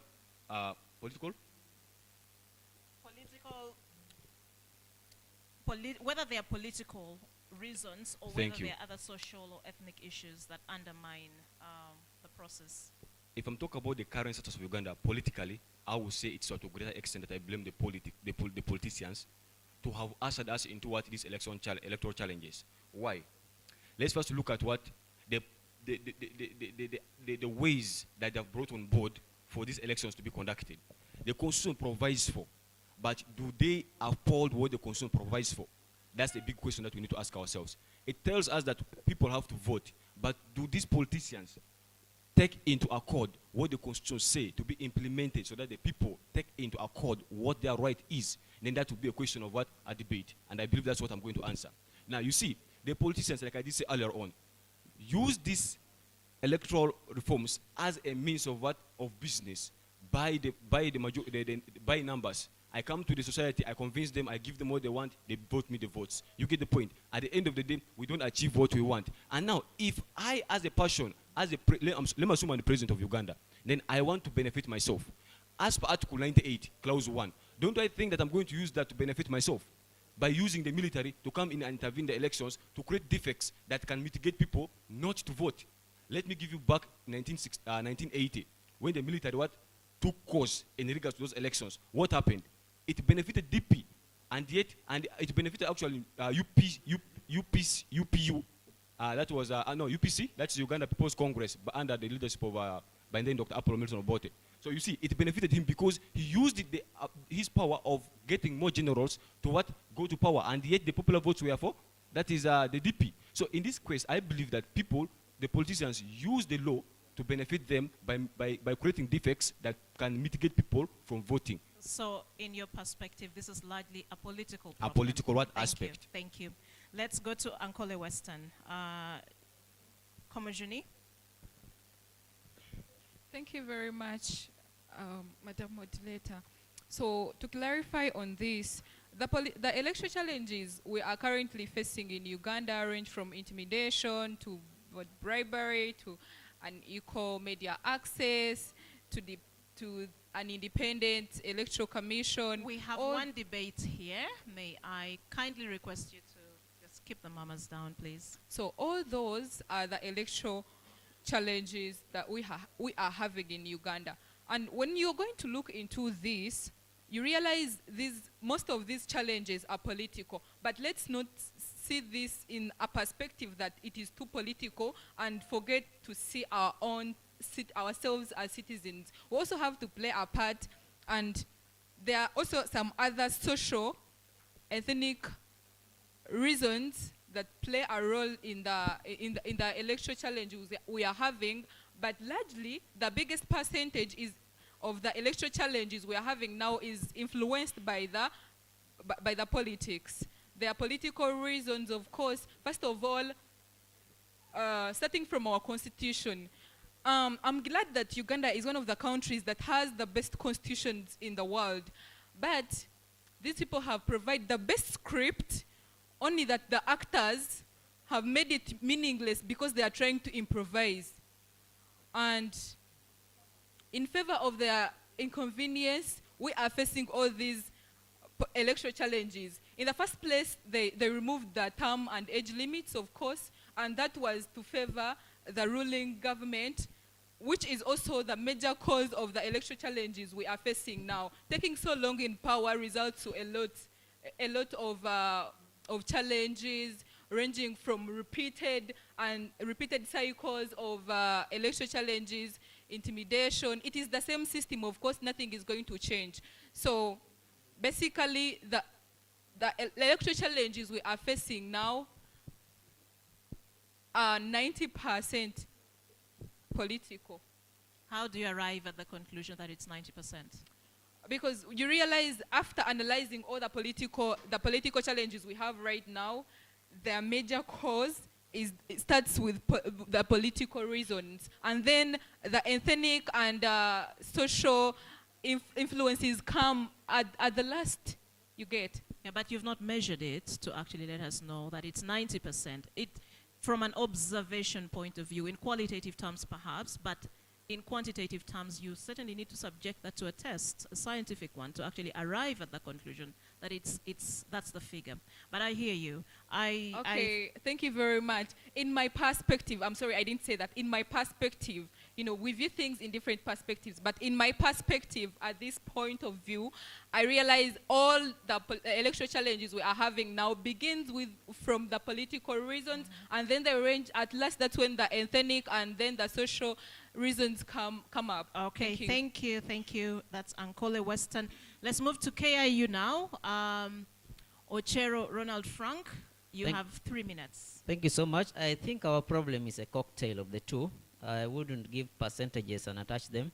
But if you're to realize throughout history, each president that comes into power, I'm going to use presidents, but our politics is bigger than presidents. If each president comes into power, we see some favoritism towards that region. When Obote was in power, you saw the army, all the generals mostly were Langis, or from northern Uganda. When Amin came into power, we saw the same trend. Now that Museveni is into power, we are seeing the same trend. Some tribes are being favored more than others. Not just in the army, even in seeking for jobs and everything. See, nowadays when I walk around this country and I see a security guard in Kampala, I just start speaking Langi. Most likely I know they are from northern Uganda. So when we look at our history, our society was already divided into kingdoms and chiefdoms. Colonialists capitalized on that and brought divide and rule. When they left, that division actually intensified. We reached a point whereby Bagandas wanted to treat themselves so special and have their own government and ignore other regions. Yes, that is ethnicity meddling in our politics. And then the biggest question right now, most people are saying the government is claiming we are stable, we have brought stability, but our biggest question is sustainability. How will we be beyond Museveni? We have heard points like we cannot allow a Muganda to be the next president. Yes? We have heard statements like Banyarwanda should go back to Rwanda. Yes? Coming in politics. You get? So I've also heard rumors that a Muganda cannot be allowed to be president because he cannot be bigger than the Kabaka. You get? So all this is a cocktail of politics with ethnicity affecting our political environment as a country and elections. So that's my take on that. It's a cocktail. Thank you. Thank you very much, Ronald. Let's now move to BUGEMA. BUGEMA University, we have Joshua Ogwal Anyai. Joshua, 3 minutes for you. Yes, thank you very much. You see, we cannot ignore any of this factor. All of them are pertinacious, intransigent, and equally important. So it is prudent we take a discourse through all of them. Talking about political or other factors, I have already asserted that all of them contribute. And I want us to look at some of the political matters and issues that are affecting actually our politics. One of them is how people in power misuse their powers. We have seen this in constituencies like Budaka, We have seen it even in the elections of council. There's a time, I mean, in Bukedea and in other places. People in power tend to use their power to compromise the principles of democracy and election. And that is dangerous. And then, still on the political sides, you know, political actors tend to weaken the government institutions. And so, when these government institutions are weakened and fragmented, then they cannot fight in order to uphold the principles of democracy. All this is because of political factors. Militarization, because we know that it is those who are in power who are in charge of also this military. And so they tend to use their influence and power to influence the elections. And therefore, we cannot also ignore that social and ethnic factors are so important when it comes to matters of elections. Actually, if you go to Kenya, you will know that when it comes to the side of the Luo in Kisumu, they have somebody who is called a political kingpin. If you go to the mountains, among the Chikuyus, there is also someone who is a political kingpin. And so we have seen these rivalries among tribes. In Africa entirely, we cannot undermine these divisions. Of course, they are there, and they create tension in the electoral process. All of these processes, all of these factors contribute to the tensions that we have in electoral processes. I beg to submit. Thank you very much, Joshua. And lastly, let's hear from Abraham from Uganda Christian University. Yeah, thank you once again.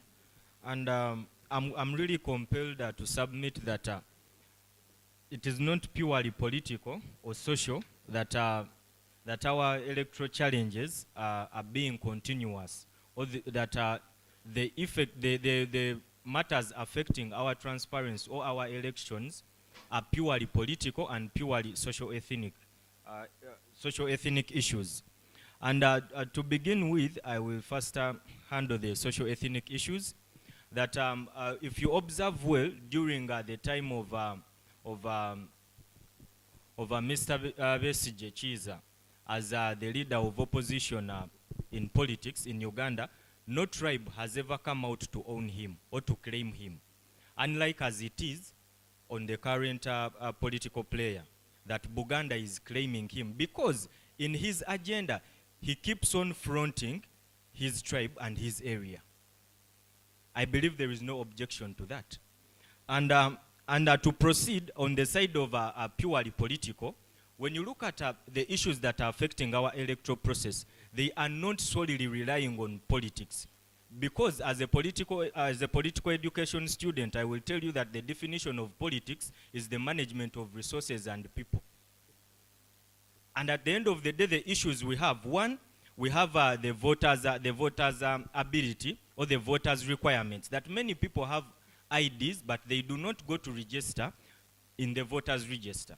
And that is the highest number of the youths. We are the highest number in the population. But we are the least when it comes to turn up in voting. And still, we were listed under the group of, under the special interest, group of special interest during the process. And that shows that at the end of the day, it is not purely a political problem. However, to a smaller extent, it is political, but it is not to a larger extent purely political. Other issues like voters turn up, and also transactional politics, corruption, abuse of office and power, and the youth apathy. These are challenges that you cannot, at the end of the day, affiliate to political dynamics that are hindering our electoral process being transparent and being fair. As I conclude, historically, I will have to say that since the time of the new legal system and the new governance system of His Excellency Yoweri Museveni, we have not witnessed what happened before the regimes that usually existed. We have not witnessed the regime of Idi Amin Dada. We have not witnessed also the problems that happened during the two regimes of Apple Milton Obote. And with that, I so submit. Thank you very much. I don't know how tired you all are, but I can see it from your faces. Okay, there's a suggestion that we break off for lunch and we come back. And is that okay? Okay, let's break off for lunch before our food runs cold, and then we will come back and allow our judges to, to let us know how everyone has performed. Is that okay? The judges say we finish. Okay, let's finish then. Let's finish. So let me invite Professor Ndebesa to come and give us an overview of. He's a professor, you need to listen, and I told you earlier that this is his playing field, so let him tell you how well you've played. Professor, please come over here.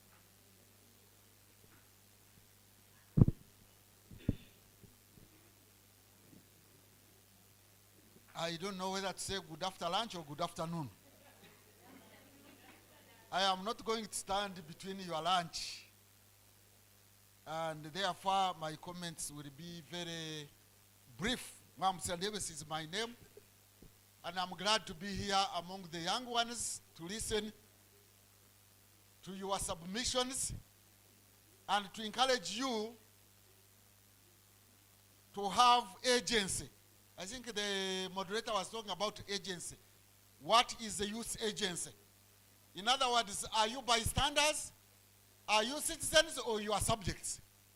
You should be citizens. Citizens are those who actively participate in the management of the public affairs. And I will encourage you to be that. As Franz Fanon put it very well, I think, that every generation must, out of obscurity, identify their mission, either fulfill it or betray it. Have you identified your mission? Are you ready to fulfill it? Or you are going to be bystanders, be onlookers, and be participated instead of participating? Are you going to participate or you are going to be participated? Quite a number of times the youth are participated. You can imagine the youth like you who are educated to accept to be participated. Please participate, don't be participated. Comments now. Particularly on this one, I want to thank the panelists. They have tried their best, and I think they appreciate the challenges of electoral processes in Uganda. So I congratulate all of them for all the good work that they have done. Results notwithstanding the scores, that will not be that none participated very well or none was out of order, but that some were participated slightly more than the others. When we were in primary, we used to have superlatives and what? And comparatives or something like that. So, but just to remind them that next time you should always go back to the theme of the day, in order not to be caught off guard. It was saying, what was it saying? I am not getting exactly where it is here. Yeah?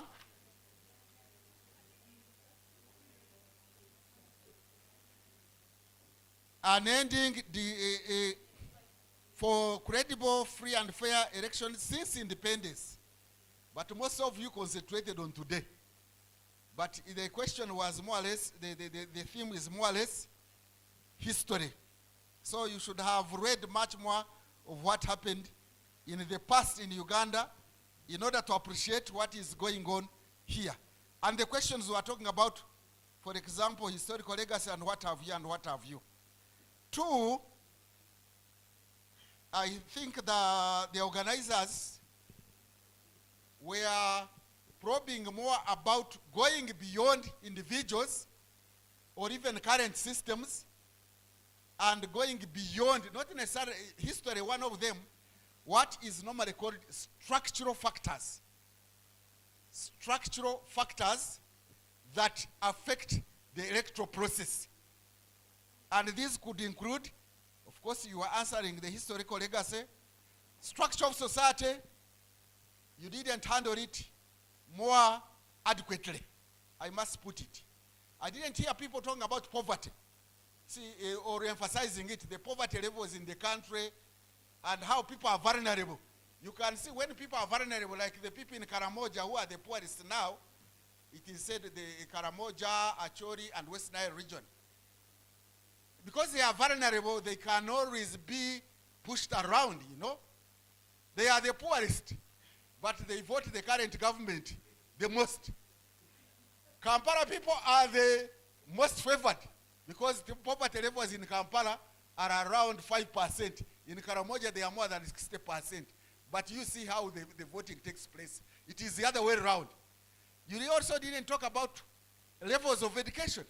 You can see how university youth students vote differently from the ordinary people.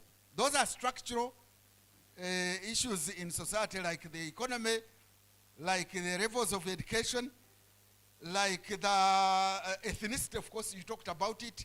Uganda is multicultural, multi-religious, multilingual, multi-this and that. And that also, of course, affects the process generally, the structural causes. What do you do with when you have vulnerable people? They have to survive. So they will tell you, for we have a high sense of survival, we shall vote whoever we think is going to win, because if he doesn't win, we shall be punished as they are promised, because they say when you don't win, you don't vote Museveni, you have committed suicide. So I thought that you needed to look at those structural causes very more effectively. Finally, I want to talk about the process now, the electoral process. In order to remember some of these factors, I am just giving you one way as a teacher. I'm just giving you one way in which you can remember these processes. Management, especially. Management of the process. You start with the laws. They govern the process. The reforms the question was asking for, have they been put there or not? They were not. We are using the archaic the laws of the other years. The parliament was supposed to come up with laws. It didn't. Of course, and the executive, which was supposed to table them, then the Minister of Constitutional Affairs continued promising us until further notice. We didn't see the laws. And yet that is what he had promised us, that's why he joined NRM. But he never gave us these laws to govern the process. So the role of parliament and the role of the laws. 2, electoral administration. I didn't hear you emphasizing the independence of the electoral commission and how it is appointed, because it affects the electoral process. So the governing of the administration or the governing of the electoral exercise by the electoral commission, how independent it is, who appoints it, who disappoints it, how effective they are, what are their capabilities, etc., etc. That is number 2. Number 3, electoral policing, which you talked about much. Electoral policing, which is security forces, or manner of security forces, whether it is UPDF, whether it is police, whether it is DSOs and GSOs and ESOs and all those manner of security forces. 4, there is what is going to happen, which you could have touched on, electoral adjudication. That is the lawyers. They are already doing it. Are they really independent or they are not independent? And they emphasized the electoral adjudication. And lastly, of course, which was the question, electoral observation. But you didn't go deep into the electoral observation. Maybe you have no access to the literature about electoral observation in Uganda. I wanted to give, when I was judging, I wanted to give extra mark for anybody who would have pointed out how these external observers sometimes legitimize an electoral exercise, which is fraud, which is a fraud. Because they have their interests. I noticed some people were talking about their interests. But they sometimes confuse us. In 1980 elections, they said Generally, the election was okay. They didn't tell us exactly what went wrong. They didn't tell us whether Mwanga took over the exercise to himself or whatever. They simply said the exercise was okay. And even during the NRM time, they have also been giving us contradictory observations. You find the Europeans giving theirs, the African Union giving itself, then the others giving others, and they confuse us in that observation exercise. But lastly, the major observer should be the citizens. Citizens should observe an election and make sure that it goes on smoothly, and if it doesn't go on smoothly, they ask those in power, those in government, those responsible, accountable. I am somehow happy what is going on in Cameroon. Citizens are beginning to question those who are in charge of the electoral process. Even in Tanzania, they are beginning to question it. I don't want to go further than that. Thank you very much. Thank you for the activity you are doing.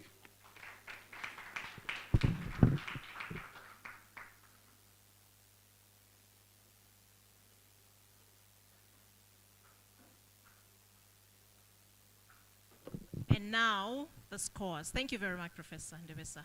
For the scores now, let's hear from Honorable Henry Banyanzachi. Over to you.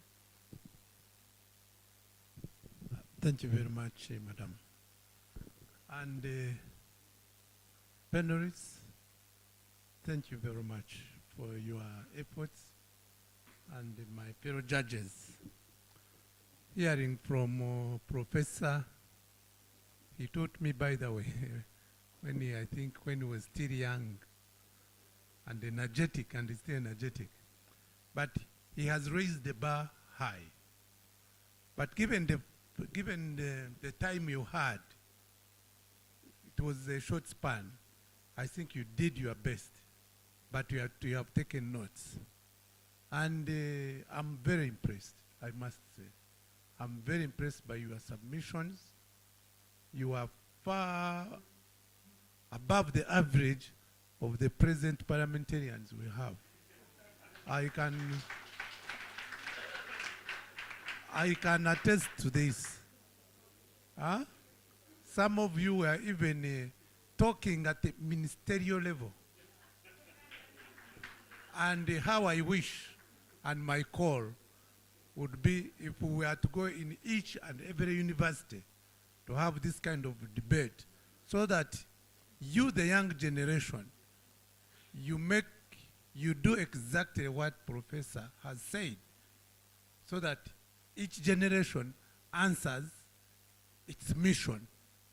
And I'm very impressed. You have come from your different universities. Take the message, and the organizers, I wish they could get the funds so that we rotate in all the universities, so that the coverage, the network is much more bigger than this. Because you, the youth, in my opinion, you are the one to effect the reforms, to effect the change, to say no where things go wrong, and do not allow to be patronized, and to endorse the wrong things that are going wrong in our society. You must say no. This current government, those who are in charge now, most of them left the university, graduated straight to the bush. Some did not even graduate. They said no at this age of yours. Let me give you one example. I tell you one of my experience, and then you announce the results. When I was in Parliament, I used to put a spirited fight. I used to put on a spirited fight for the things I was convinced they were going wrong. And the president, I became too much, and I stood my ground. So one time the president meets me with no appointment, nothing, and then he calls me and he sees me, and I will say exactly what he said in our language, and I will tell you in English. He said, "Iwe banyenzachi, kano tazamu nonga nenchi," meaning, you banyenzachi, you are too much assertive, and you know, what is the matter? I told him, Mr. President, I am now 42. That was the age I had then. When you became a president, you were 42. Put yourself in my shoes now. Would you accept these wrong things that are going on? And then he said, why don't you look for me and tell me these things? I said, where do I get you? My platform is Parliament. So how many of you would meet the president and tell him that? After the meeting, he asked me, what do you want? I think he thought I'm going to tell him, I want money, I want what? I told him, all I want is do the right thing. And that was it. So that should be, you should be that, not the kind of youth or you, when they said, what do you want? And you ask money. What do you want? I want a job. If things are done right, even the jobs, you will get them on merit. Let me go on results. Now, this is a difficult task. Well, let me also begin from the first on the lower ladder. NKUMBA University. NKUMBA University, you have scored 65.6%. No. BUGEMA has gotten 65.16%. You can see you are far above average. NKUMBA University, 65.6% in the first position. In third position is ANKOLE Western University with 68.5%. Uganda Christian University with 77.33%, second position. Kampala International University, you have the highest score. You deserve to be the Prime Minister. You have 80.3%. Thank you. Thank you very much.